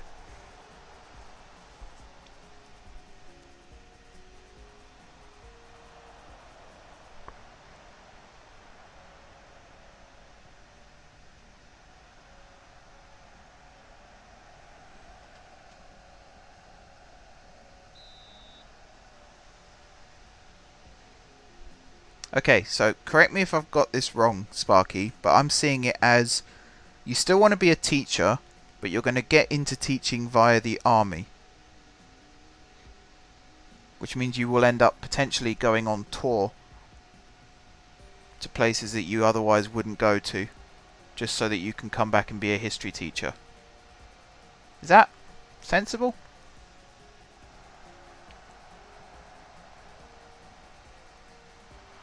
Oh, now we're losing.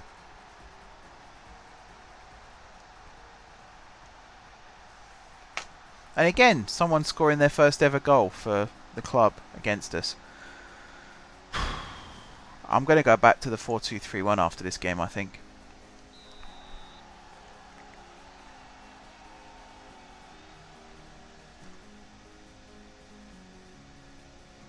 Right, Golden on the ball. tried to play it around the corner. He's just not got the run that he needed there.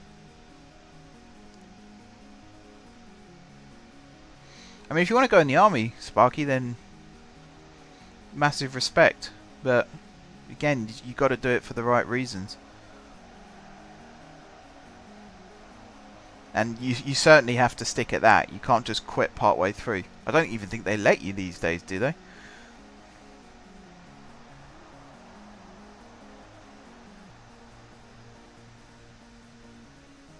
Alright, well, good luck.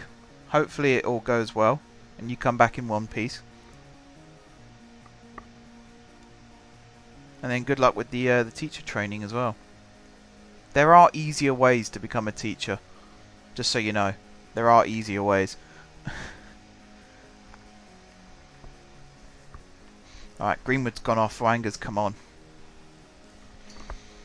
I'm definitely going to go back to the 4-2-3-1.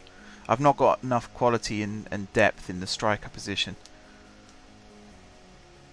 I hate the fact we only have 5 subs in this league as well. Because all the way through until the National League South, I had 7 subs. So I had more versatility on the bench.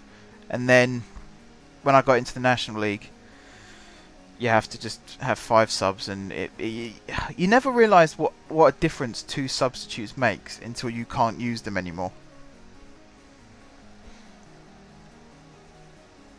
I think that's why we won the FA Trophy last season, is because I was allowed to have more depth on the bench. So I could have an extra striker and an extra midfielder.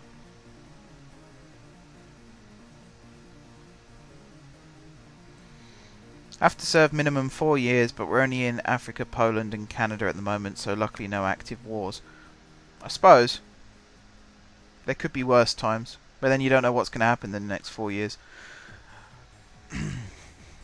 The way things are going at the moment, we could be at war with ourselves, never mind other countries.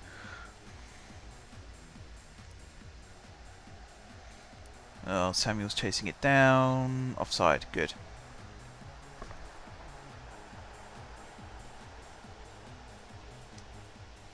Who else has come on? Okonkwo's come on to play right back. Quinn's gone off. That's an interesting one as well. If I was to make the change, I'd have moved Golden up front, brought off Greenwood, and moved Quinn to right midfield, and then play Okonkwo at right back, and then you save a sub. And here comes the final change. Talon goes off, and Lallen comes on.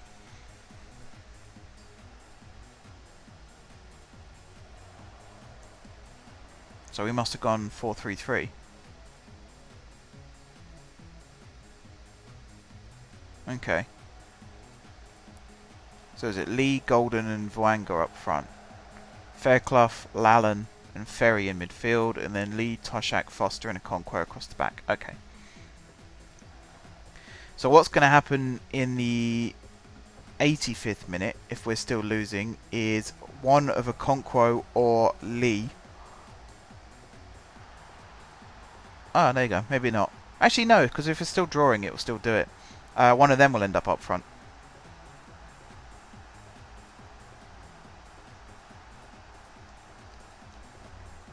I think there's more important issues going on at the moment than just what the Mayor of London's up to. There's 2 sides to every coin, just remember that. If it wasn't for Sadiq Khan, we'd still have Boris Johnson as Mayor of London. And who wants that? So I see it as he saved us all from what was arguably a worse fate. But then I don't live in London, so I don't deal with the consequences of Sadiq Khan's policies.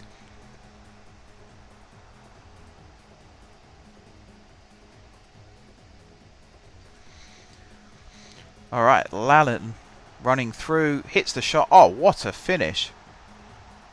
Lee Allen. Have we actually just turned this game around?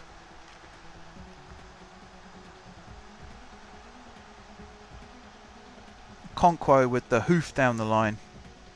I will call that a hoof ball.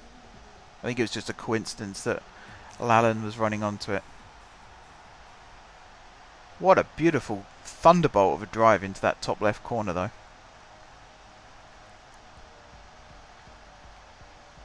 Could that be the match-winning goal? Fingers crossed.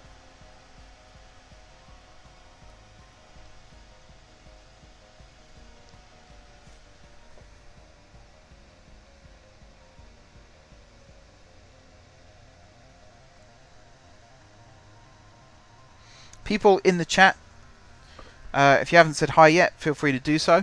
You're always welcome to talk here. And also hit the follow button if you haven't done so already.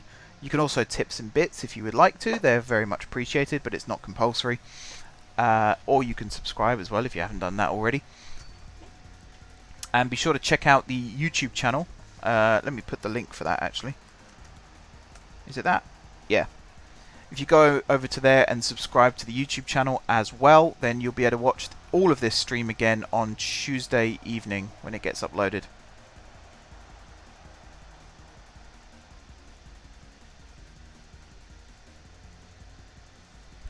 I would like to point out, Sparky, that the city's finances have probably taken a dive because of the Brexit vote, nothing to do with the mayor change. Because the whole country's economy's taken a dive since the referendum.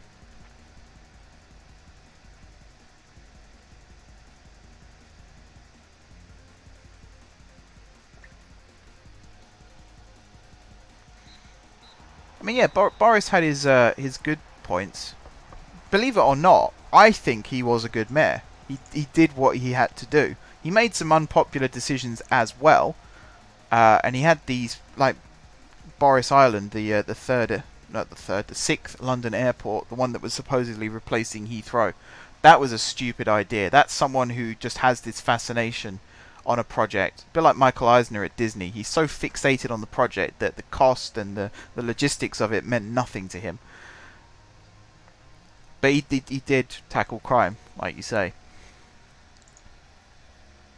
But then there's many reasons for many things. Crime hasn't just gone up because the mayor's changed and the police is running differently to how it used to. The population of London has also increased. Therefore, the crime rate will also increase. And as the population continues to increase, so will the crime rate. That's just an unfortunate statistic. I'd love to sign this guy on loan. Oh yeah, I'm under an embargo, aren't I? Tactics. Yeah, I'm going to go back to 4231. I'm going to swap you two, and I'm going to put Jealous there, and move you there. And I'm going to put Quinn back on the bench, and I'm going to play a Conquo at right back. I think that'll work.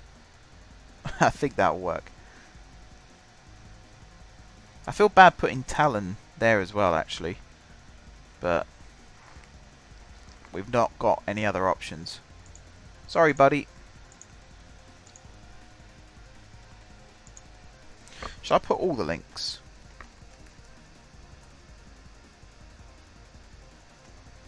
Trying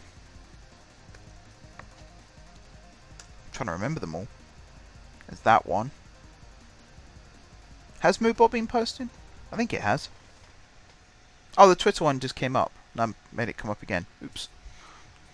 That's me not paying attention. What other ones have I got? Let me check that. I think they're the main ones. Oh, there's the... Yeah, okay, there's the donate one as well. Which I won't put up. I don't like asking for money at the best of times. People want a tip, it should be off their own back, not because they've been asked to. How long have I been streaming for? 2 hours. I did it at the start, so I'll go for like 20 more minutes, and then I'll wrap it up. Cool, my Cities in Motion video's not had many views tonight. That's very disappointing. Alright, Parsons' trial is finished. Hopefully he finds a club. I did also think that if I brought him in on trial, it would spark some interest in him. But I have a horrible feeling he's going to end up retiring because no one wants to sign him. That would be sad. He's a much better player than that. He deserves better.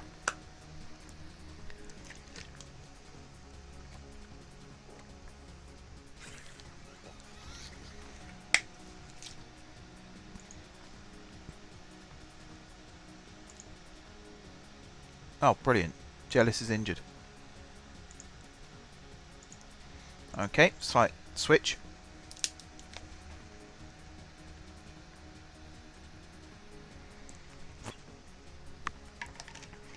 Probably because you keep changing your tactics. You have to give it 2 or 3 games before you decide whether it's working or not.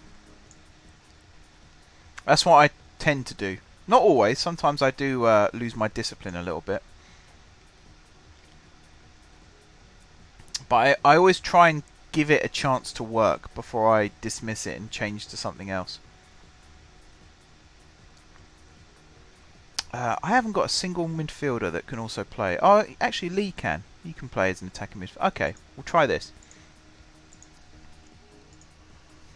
So like now, I've switched my tactics. I've gone from the 4-2-4 to the 4-2-3-1. And we're going to try it. I've changed it early. Come on. So I did it the day of the match. So we've got all week now to prepare in training. Drill the players, make sure they're aware of what's going on. The match training also kicks in now as well. So attacking movement is what my assistant has decided on. And then we go into the Dover game. And then straight after that, we've got Hartlepool. So then we got 2 matches relatively close together where we can see whether the tactic will work or not.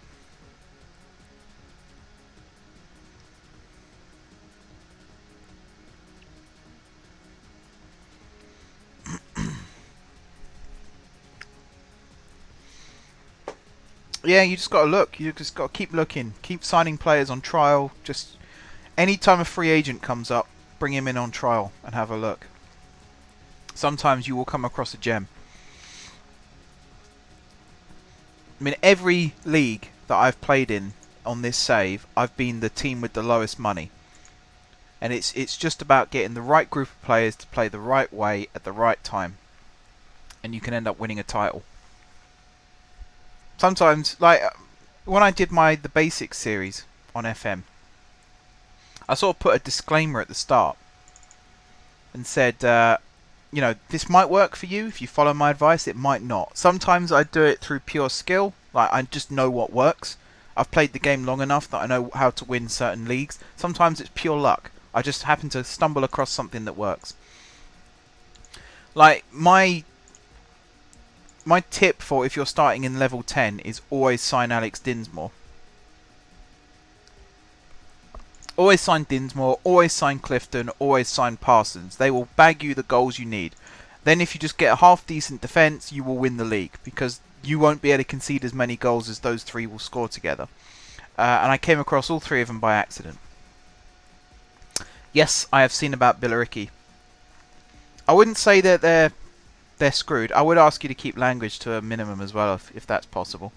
I wouldn't say they're in trouble. Like, the owners put them up for sale, sure, and he's sort of thrown his hands up and given up, but he's not the manager anymore, so that's a good thing. Plus, I'm sure he'll keep an interest until he's sold the club, because he as a businessman will know that if he lets the club go to ruin, he'll lose his investment. Thanks. Appreciate it. Family friendly and all that. So Billericay is owned by a guy called Glenn Tamplin. I think if you went into the dictionary and looked up mental chairman, it'll probably be a picture of him. He appointed himself as manager, I think it was last year or the year before. He also had the dressing room repainted so that there was a mural all around all 4 walls of lions. And something like he was telling his players that they had the heart of lions and blah blah blah. He got them all to chant songs before they went out on the pitch, and for like a day and a half it actually worked. So they got some half decent results. Then it all went to pot. He sacked himself as manager and reappointed himself on the same day. He then did leave at the end of last season, appointed someone new, who he has now since sacked.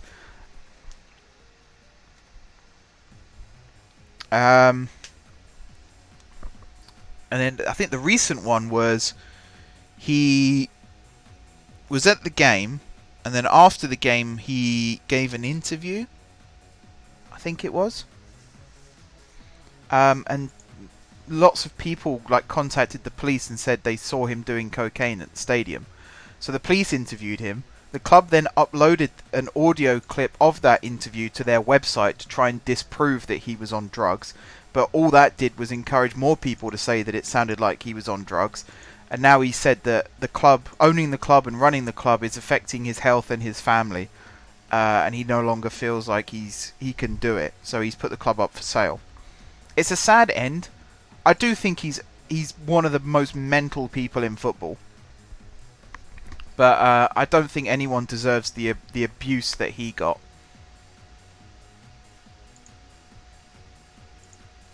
Yeah, I'm playing hardball with these players now.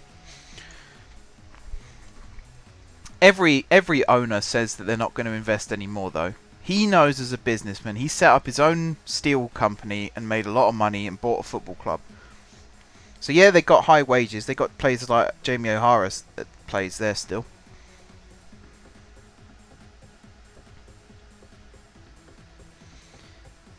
I mean, actually, he was Stevenage manager on this save last season. He's probably the reason they got relegated. Because in real life he's a chairman and an owner. In the game, because he was a manager of Billericay at the time that this game was released, he's listed on the game as a manager, so he became Stevenage manager. But yeah, as a businessman, he will know that if he lets the club go to ruin, he won't ever be able to sell it. No one will pay money for a club that's going bust. So they'll end up in administration, he'll end up in administration, and that'll be kiss goodbye to all his money. So he'll know that he has to invest just enough to keep them floating until someone else comes in and takes them off him. Or fortunes will change, Billericay will start doing well, the fans will get back on his side, and then he'll start investing again. One of those two things will happen. It's I'm sure in the future someone doing a sports journalism degree will write their dissertation on Glenn Tamplin. He is quite a case study, let's say.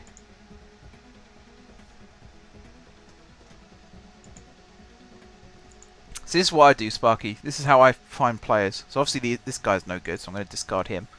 But I constantly check the scouting centre, and I constantly check this page. This is empty at the moment because we're under a transfer embargo. But when you're not, that will always be full. Particularly as you're in the National League South, was it you said? So you will always be able to sign players.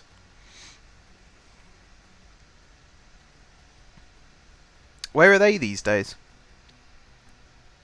I'm still not quite sure why they left Salford.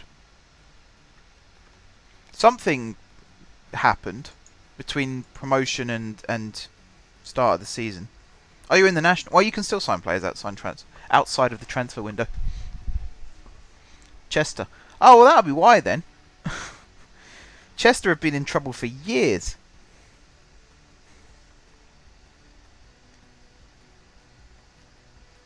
Hopefully they'll turn it around. They didn't have a great start at Salford.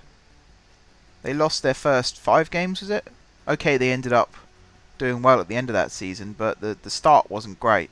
The difference being was that when they were at Salford, they had 5 chairmen and a chairwoman that were willing to back them to the absolute brink. They're probably not going to have that this time around. Plus, they're now going in with the reputation of how many, was it 3 promotions in 4 years? So it's always going to be difficult. Alright, are we playing today? Yes. Dover, who are bottom of the league. So this should be 3 points for us. Should be.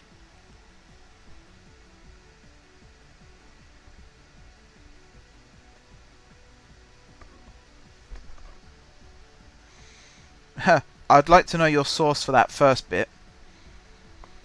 I know that because I watched the was it Out of Their League, whatever the latest Class of '92 documentary was, and I know that then they were struggling to negotiate terms for a full-time contract. So, you know, if they wanted to go part-time again, go back to their old jobs, that's fine, that's understandable, that's respectable. I don't think it's Gary Neville's fault. I think that's harsh. Because I'd say if it wasn't for Neville, they wouldn't be where they are now. They'd still be in the league they started off in.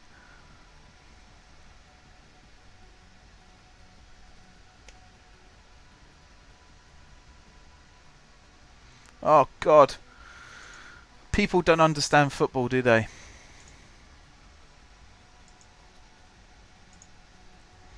You look at how many players Salford have brought in and how much money they've spent and how most of the signings they've made have come from different leagues, sometimes in different countries. That's why they had a difficult start, because it took them a while to get going. Now they have got going, they're actually putting a string of results together. The difference, Josh, as you will find out as the season progresses, is where will you be in May? Because I imagine Salford will be just outside the playoff positions and Harrogate will be most definitely in the bottom half, if not in the bottom two. That's the difference. So it's all fine to point and laugh at the team that spent a lot of money and had a difficult start, but just bear that in mind in 6 months' time when the tables have turned. Like Sunderland laughed at Newcastle 3-4 years ago, and look at them now. Be very, very careful before you judge.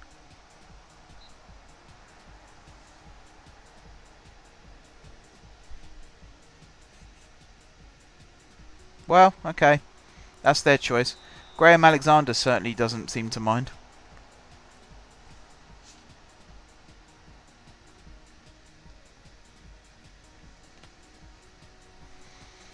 Alright, Wenger with the corner in, headed out. Lee on the ball finds Ferry. He's got no one on the right hand side. Goes all the way back to Okonkwo. Across to Toshak.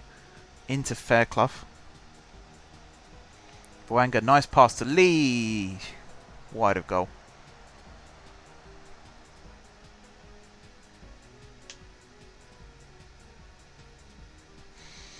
I'm just going to look up the National League table really quickly.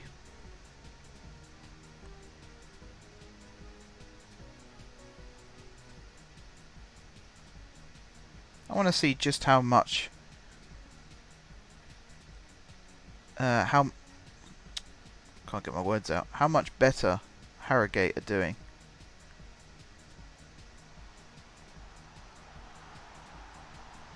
Oh, Dover have scored. Fantastic.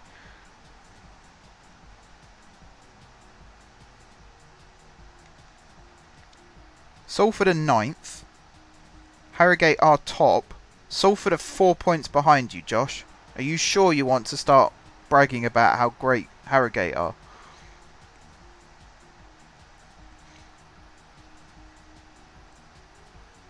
I mean, you're only ahead of Leyton Orient on points. And Orient drew with Salford first game of the season. And there's so many teams that could catch you tomorrow. Harrogate are currently top, but they could end tomorrow outside the playoffs. That's how close it is. So I think it's way too early to start throwing around bragging. Way too early. Season's barely kicked off.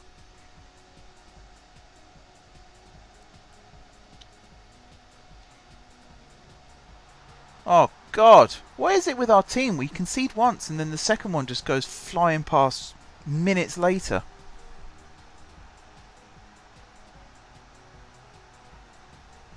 I see Talon went off again. Who came on? Fontaine. Now Fontaine's going off. And Lallan's coming on. Yeah, I think they need to fix that in the match plans for next season, actually. They need to have a little command prompt somewhere that if a player has only just come on, then perhaps they shouldn't be considered for going off. It's literally one line of code I think that would take. Just as an extra check. Because I've noticed that the game seems to sub off the player.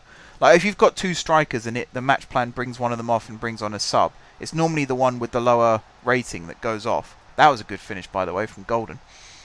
Yeah, it's normally the one with the lower rating that goes off.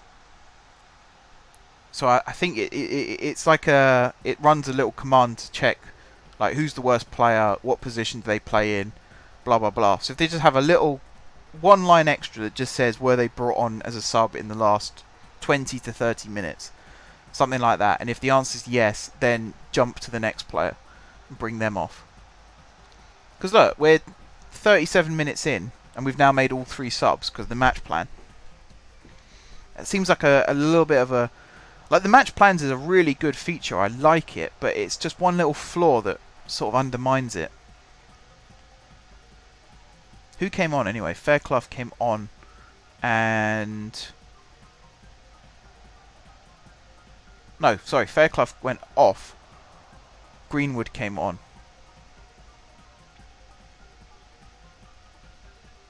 Okay, so Greenwood is playing up front now, I think, with Voanga. No, that can't be right. Where's Greenwood? Oh, Greenwood's playing left wing. Of course he is. Because he doesn't play left wing at all. Doesn't say anywhere on any of his stats that he can play left wing. Ugh. Deary me.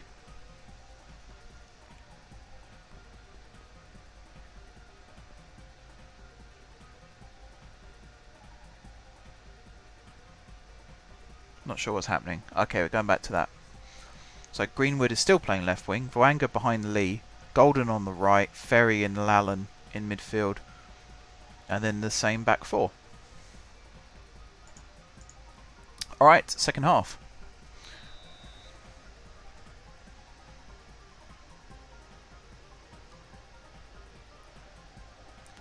Greenwood with the ball over the top. It's not quite dead yet. Ooh, keeper only just kept that in. Hang on, I just want to check that National League table again. Very quickly. I will let this point go in a second. I feel like I've made my point. What do I do? That.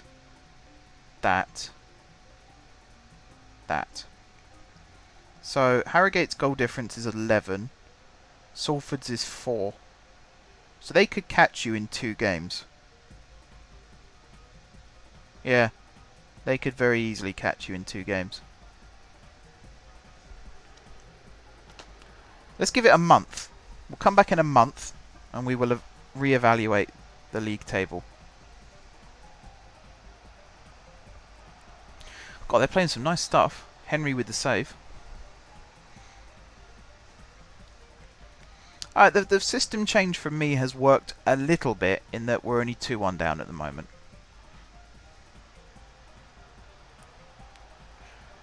It'll be the next game, the Hartlepool game will be the one where it counts. And that will probably be the last match of the stream, looking at the time.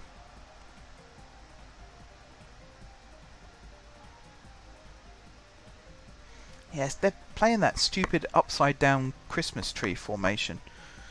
I always seem to struggle against that one. Mainly because my attack revolves around this area here, where they've got 3 midfielders. Might have to look at that. It's one of the reasons why I was talking about for next year having the different match plans for different tactics, because that would make a huge difference in the grand scheme of things. Being able to play different systems compared to what team you're up against. So if you've got a team with a strong, tall defence, then you play your strong, tall striker. Whereas if you've got a team that's known to not be good at dealing with passing through the channels, then have like a shorter, pacier striker who's able to run the channels. That kind of thing. I don't have the budget to do that with this Hatfield team at the moment. Even with the lone players. Like Lee does play predominantly as a target man in my 4-4-2. So it's quite tricky.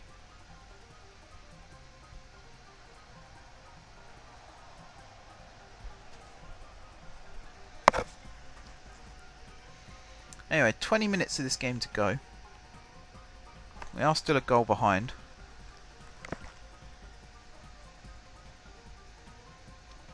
It'll be the 75th minute when we change to the 4-3-3. I think that'll be the turning point. We've got a player like Greenwood is totally out of position on that left-hand side. He's going to be largely ineffective. He's only playing a 6.4, and I'm not surprised, because it's not his position. Oh, Ferry! That was a brilliant chance. Just didn't take it. We've had 10 shots, 4 on target. They've had 5 and 3. That sums up the game right there.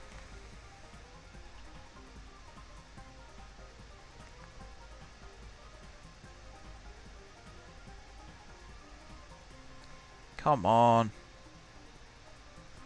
Right, we've gone 4-3-3. Greenwood, Golden and Lee up front. Ferry, Vwanga and other Lee. Oh, so we've got Slee and Jlee in the team, as well as Talon and Lallen. Can't say it.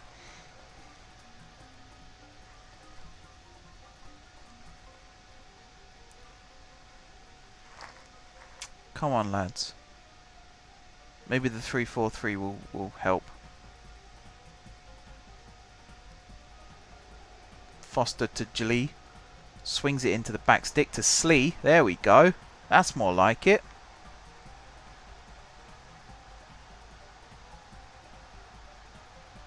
So it was the striker Lee played it to the midfielder Lee. We end up getting the goal. That's a great ball in. Look at that for the first time volley as well. C'est fantastique. Now we've gone 3-4-3 because we're drawing. I think. Maybe not. I don't know. Now they're starting to play again. Good block. Where's my midfield gone? They're sitting too deep. They need to get forward more. Medway on the ball to McKechnie. Toshak heads it away. Middleton to Barnett. Out to Dawes. Into Middleton. Forward to Bingham. Yeah, I'll let him shoot like that all day long. No sweat there. Alright, Henry with the bomb kick. That's a very big kick he's got there. Jlee heads it back. Okonkwo keeps it in. Dinks it forward. Jlee, great header. Finds Vwanga. Greenwood running through. Greenwood with the shot. Oh, that was the chance as well. That was almost worse than Ferry's. Got to start taking those chances if we want to finish in the playoffs. Worked that brilliantly as well. It was on his stronger side. He's right-footed. No reason for him to miss that. How disappointing. Greenwood turns the corner to Vwanga, finds Jlee. His pass back to Vwanga was blocked. I don't know what that was from Lallen. Keeper was closed down, but he manages to clear it. Okonkwo, great first time ball to Golden. Into Ferry. He plays it over the top to Jlee. Can he repeat his good cross from earlier? No, he can't.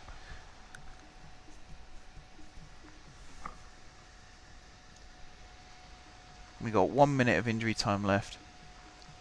This game could well end up as a draw.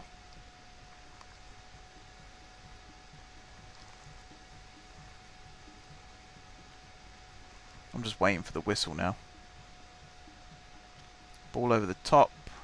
Foster's all day long. Plays it back to Henry. Come on, don't take your time. There we go. Vwanga, another great header. Greenwood, oh, he's wasted that. Toshak does rescue it. Lallen miscontrolled. Foster should have that. He goes long. Lee lost the header there. Okonkwo controls. Plays it across. That's a nice ball to Sean Lee. Vwanga couldn't control it. Ah. Oh no. Oh no. Oh yes. Don't know why he decided to play the pass there. Never mind. That's why he decided to play the pass there. Turns out Bingham's very good on getting on the end of crosses. I thought he'd whiffed it then. Nope. Oh, that's so annoying. What a way to throw it away at the end there.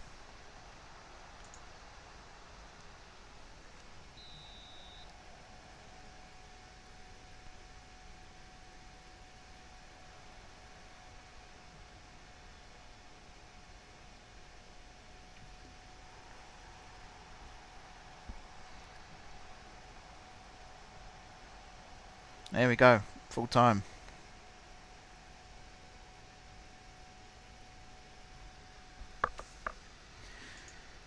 Disappointing result. It's because we were playing 4-2-4 at the end there. You see that? That's what lost us that game. So the loans actually end. Golden's loan ends the day we're supposed to be playing Hartlepool. Does that mean it ends after the match or before? Hopefully after.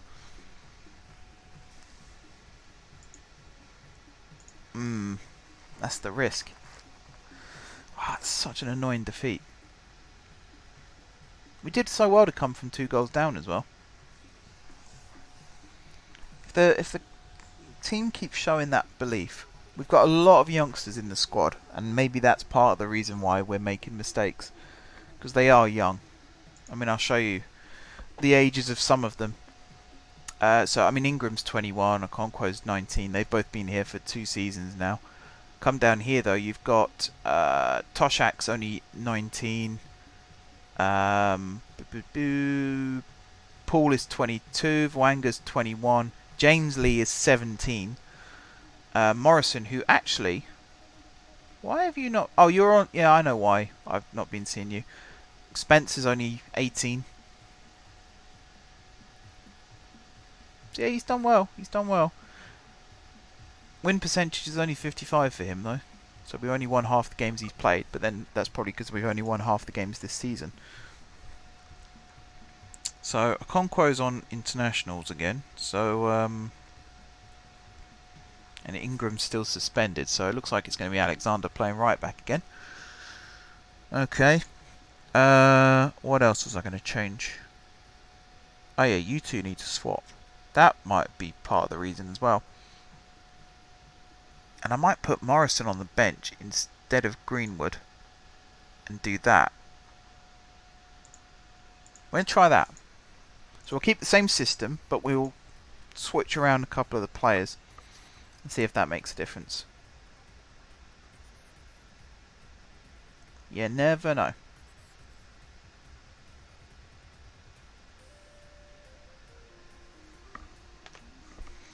Alright, one more game. And then we'll call it a stream. And between now and next week, I will continue to play this on my laptop. So we might even be in next season by the time next week rolls around. Because I've been rattling through. I started the Hatfield save again on my desktop.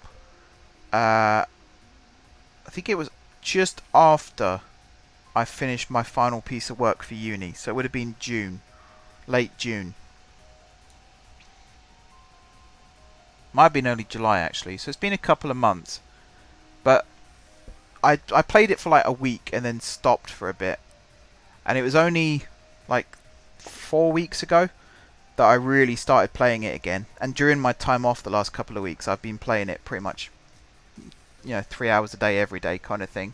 So I've just been rattling through the leagues really, really quickly. So between now and next week, I might even play another 3 seasons, you never know. But I'm just going to keep playing off camera so that we come on, we play some matches, we have a good time, and then I go offline and play some more matches, and hopefully also have a good time. Dunk, you've not been playing football because you got injured, and then when you came back, you weren't very good.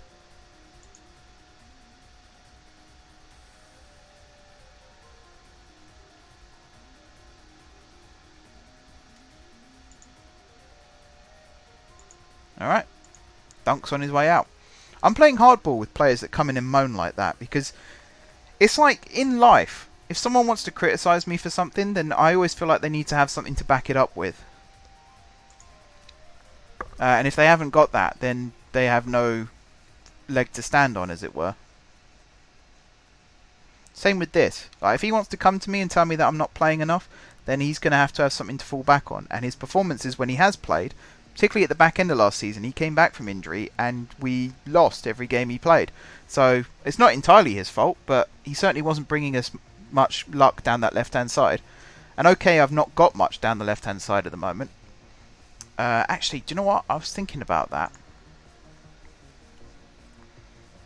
Because Talon is playing out of position on that left-hand side. So I think I might drop him, bring in Fontaine, start on the left there, and then put... do you know what, Dunk? I will put you on the bench. Okay? If you don't play well, though, if you come off the bench and you don't play well, then I am going to sell you. Or just release you, whichever gets you out of here fastest.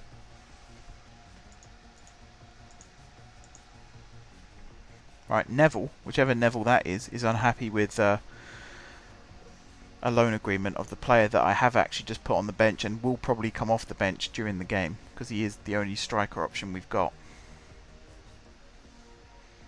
Again, we shall see.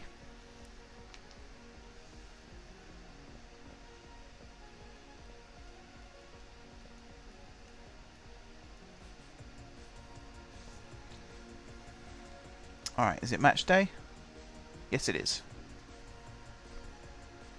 Last game of the stream, everybody. Let's hope it's a good one. For everyone's sake.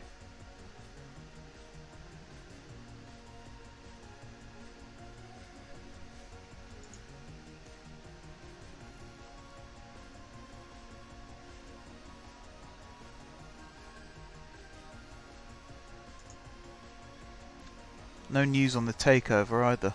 I'll have to remember to... Oh, there we go. There goes Pratt. There goes Golden. So, oh, God. We're going into the game with two of my players missing. Alright, it's just Golden that we've got to replace. And I'm going to put Paul in on the right. I was going to put Talon. No, I'll stick with what I've done. I might put Bugiel back on the bench when he comes back from international duty. And once I've learned how to say his name properly as well, of course. Alright, here we go.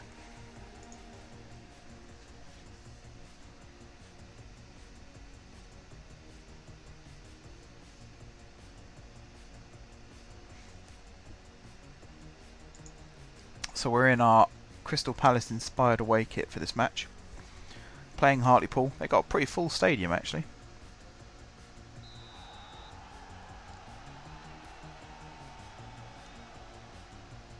They're going long early doors. Alexander with the header to Vwanga.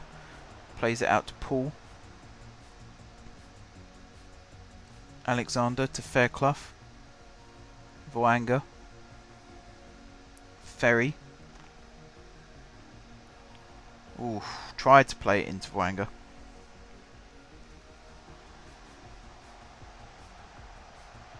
Oh, for crying out loud, Henry.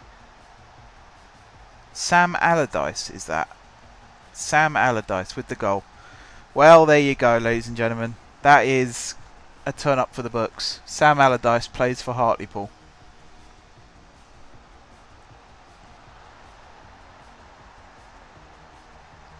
Who saw that coming? That's not a good start to the game. Once again conceding, what, in the first minute that was. Not good enough.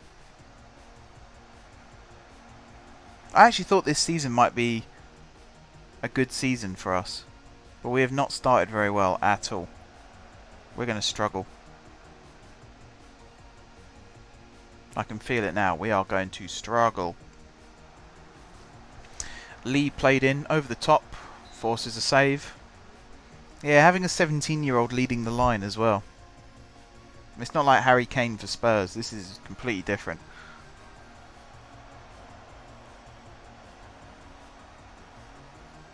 Ferry fighting, gets it to Vwanga. Plays it to Fairclough, who I think is left-footed, which is why he didn't hit it. That was a nothing ball over the top. Easy for the keeper. All day long that was his.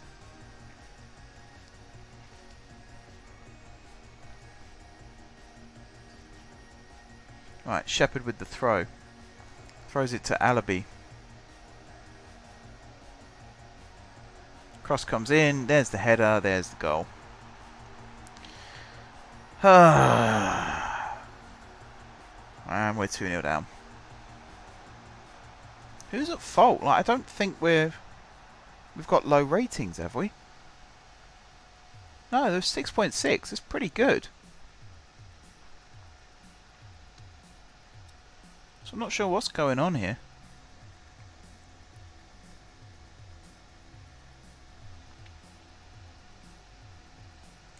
We have now changed to the 4-3-3.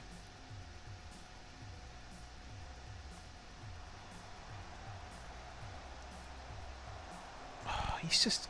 Maybe it's the goalkeeper. Maybe it's just Henry. I might swap him for the other Henry.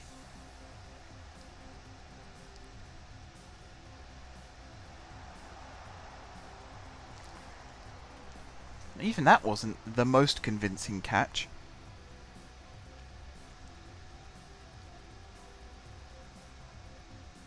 Come on, lads.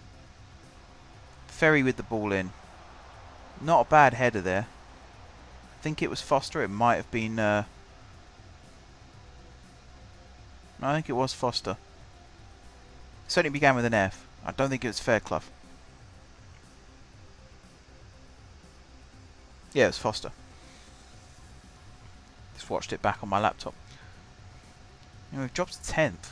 Hartlepool's second. Stevenage is still top. So there's that at least.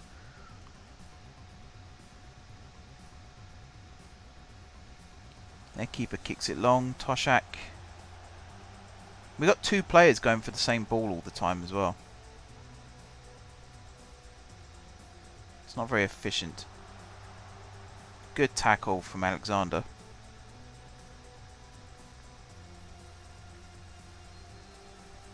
Plays it to Foster. Long ball over the top. To Lee. To Paul. Over the top to Voanga. Run the overlap, that's it. Oh, Voanga. Gotta hold on to it, you can't give it away. Not there. Ferry winning it back. Proper captain's performance from him so far. Seen a couple of good tackles from him. Henry with the ball forward to Lee. Finds Voanga. Sort of a good idea. I mean, Paul's made the most out of that. Plays it to Voanga, who has now scored. I could see what he was trying to do with that pass. He didn't execute it very well. We got lucky that their defender gave it away where he did. And I suppose Paul and Voanga together did make the most of it. Alright, that was them gifting us a chance, and then that was us making the most of it. So credit there. We had a little sniff and we dived in. Who went off? Fairclough's gone off. Morrison's come on. Let's see if that changes our fortune. I think that's Morrison's debut. So hoping for good things from him. Alexander with the throw. Throws it to Lee. Finds Morrison. Not a good start.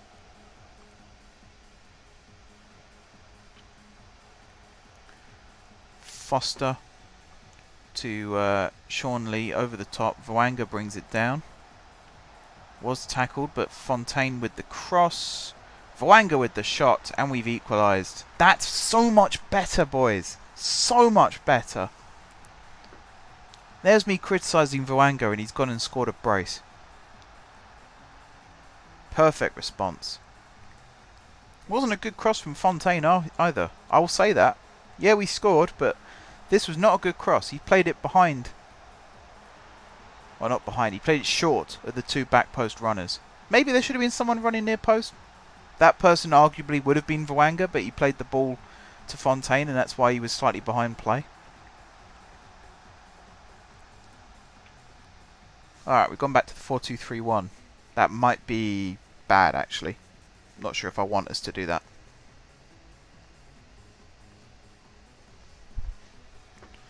Especially as Morrison's now playing centre midfield, and I was not convinced by that first touch of his.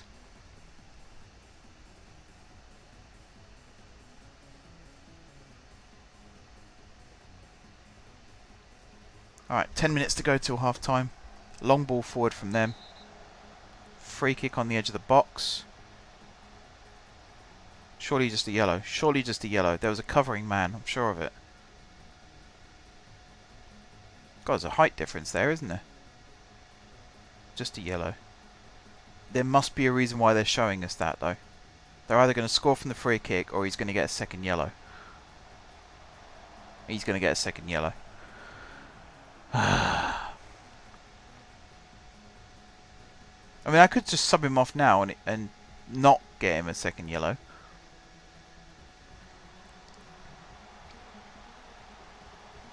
We'll see. I'll run the risk for now. Fontaine on the ball. Plays it round the corner. Ferry couldn't control it. It was quite high. He was trying to bring it down with his foot for some reason. Shepherd with the ball over the top. Alexander heads it forward. Ferry does bring it down this time. Plays it over the top. Lee running onto it. Good, strong first touch. Onto his weaker foot, though. And he couldn't get the shot on target.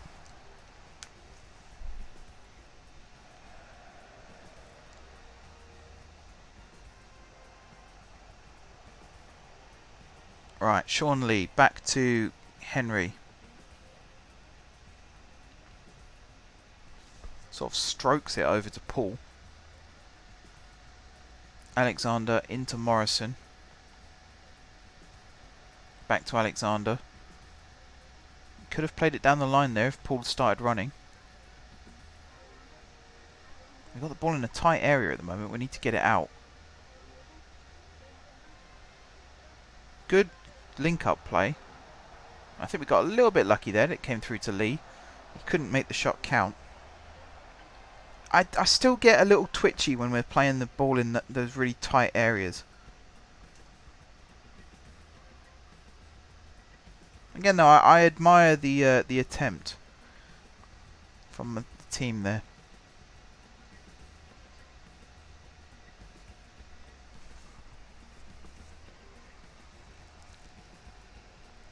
Coming up to half time. Feels like the second half. Really, it feels like one of those second half fight back type games. But yeah, we're only just hitting half time now.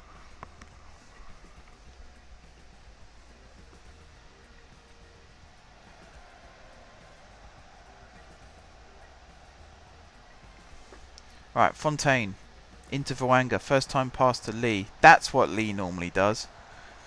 He's not quite got the composure yet. He is young. He will learn. But he has squandered a couple of good chances so far. He's playing a 6.3. Fontaine is only playing a 6.4. Foster's only a 6.3. I'm quite surprised by that, because he was playing a 6.6 when we were 2-0 down. And I can't imagine he's done anything bad since then. Otherwise, we'd be more than two goals conceded.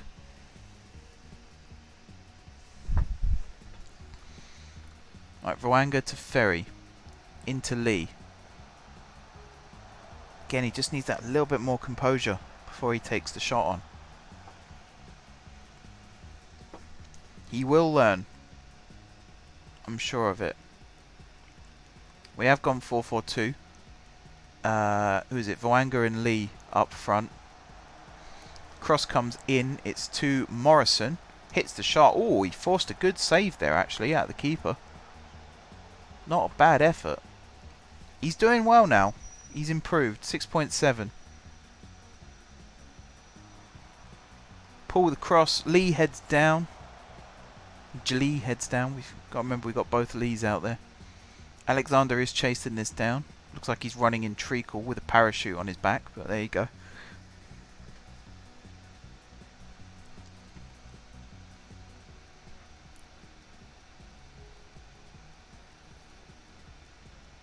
I'm trying to remember when the tactic change comes in. I think it is 75 minutes is the first one.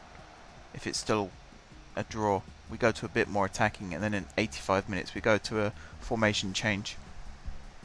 Good block there by, I think it was Vwanga. It might have been Morrison. Vwanga here with the free kick. And he sort of floated it. I don't like floating set pieces. I always feel like you have to put it in with some pace. Lee with a chance here. Oh, he tried to stroke it into the bottom left corner. Just got it wrong.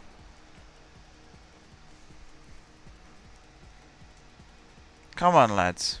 Keep going. Doing well. One goal. That's all we need. One goal. We have got Cavier on the bench, who can play up front. I wouldn't be surprised if he came on for Lee. Fontaine with the interception. He's turned the wrong way there. And he's given it away. Nothing shot in the end. That could have been dangerous. He should have just cleared it down the line.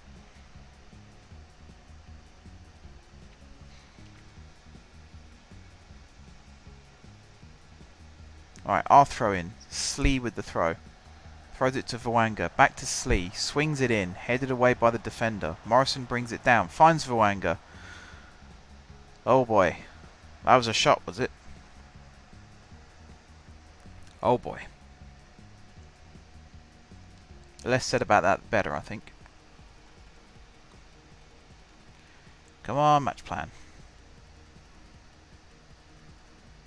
Should kick in very shortly.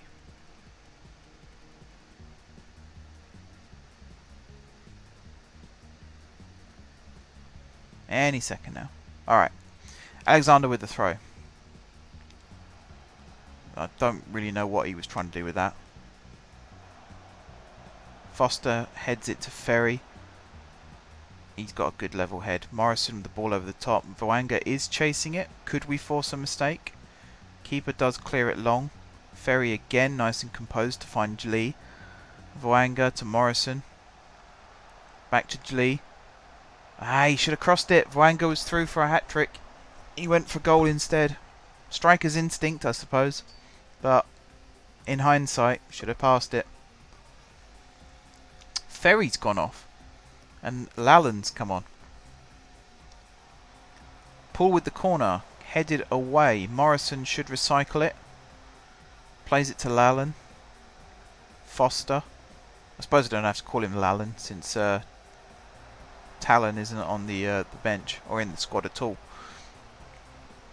That was another shot squandered. We certainly had our chances. 14 shots, 5 on target.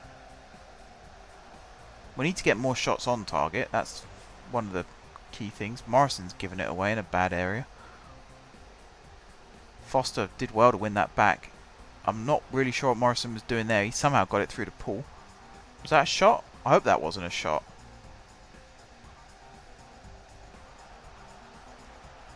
Alexander again, not that convincing.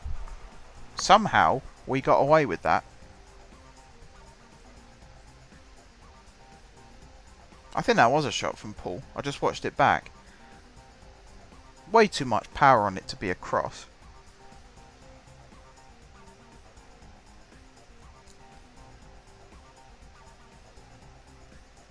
Yeah, we got to keep pushing forward.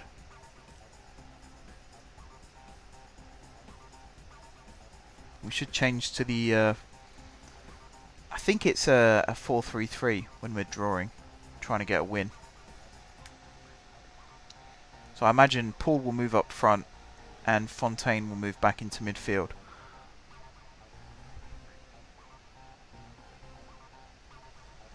That's normally what happens. We'll see. We'll see. We've still got one more sub as well, so we might actually make that sub. See if that helps. I still think Lee needs to come off. He's playing a 5.8. Vwanga on the ball at the moment. He loses out.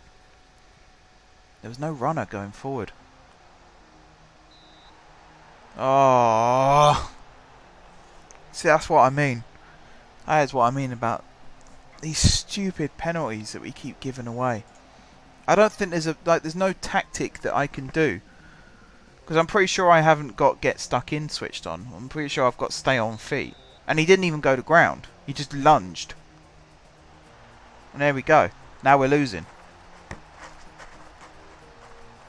That's so frustrating. I don't. Who gave it away? Was it Alexander?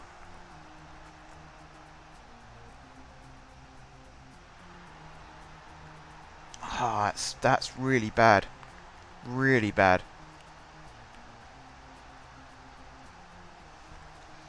Alright, who came on? Dunk came on. And Sean Lee went off.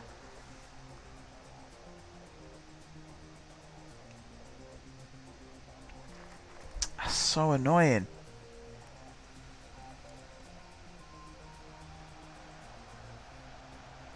We had so many chances to take the lead as well. We've just gifted them 3 points. I'm not even sure if we can get back into this. That's good build-up play here, though. Morrison plays it over the top to Lee. He's not... I'm going to have a word with him after this game, actually, because he has not played well. He has absolutely whiffed it every single time he's gone through. 5.7. I probably should have hijacked the match plan and taken charge the last 15 minutes.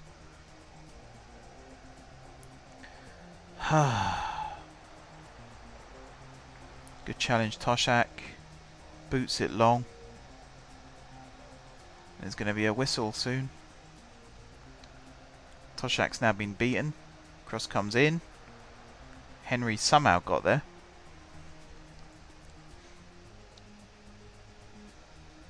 Has he just kicked it? Oh, he's kicked it straight out. At least give him a chance to win it.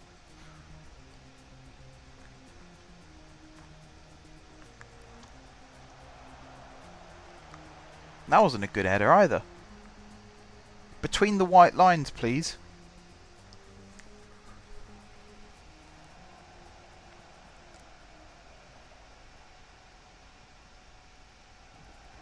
Shepherd with the ball, and that's full time. Oh, we've absolutely tanked from where we were. We were in such a good position at the start of the stream, and it's just slowly gone downhill. So I've got my work cut out now. I was genuinely optimistic going into this stream. I thought we were in a really good position. The squad was looking good. We've lost some of our best players to that stupid loan rule. And those that we have still got are not playing very well. Lee criticised last game. You squandered a lot of chances. And Henry criticised recent form.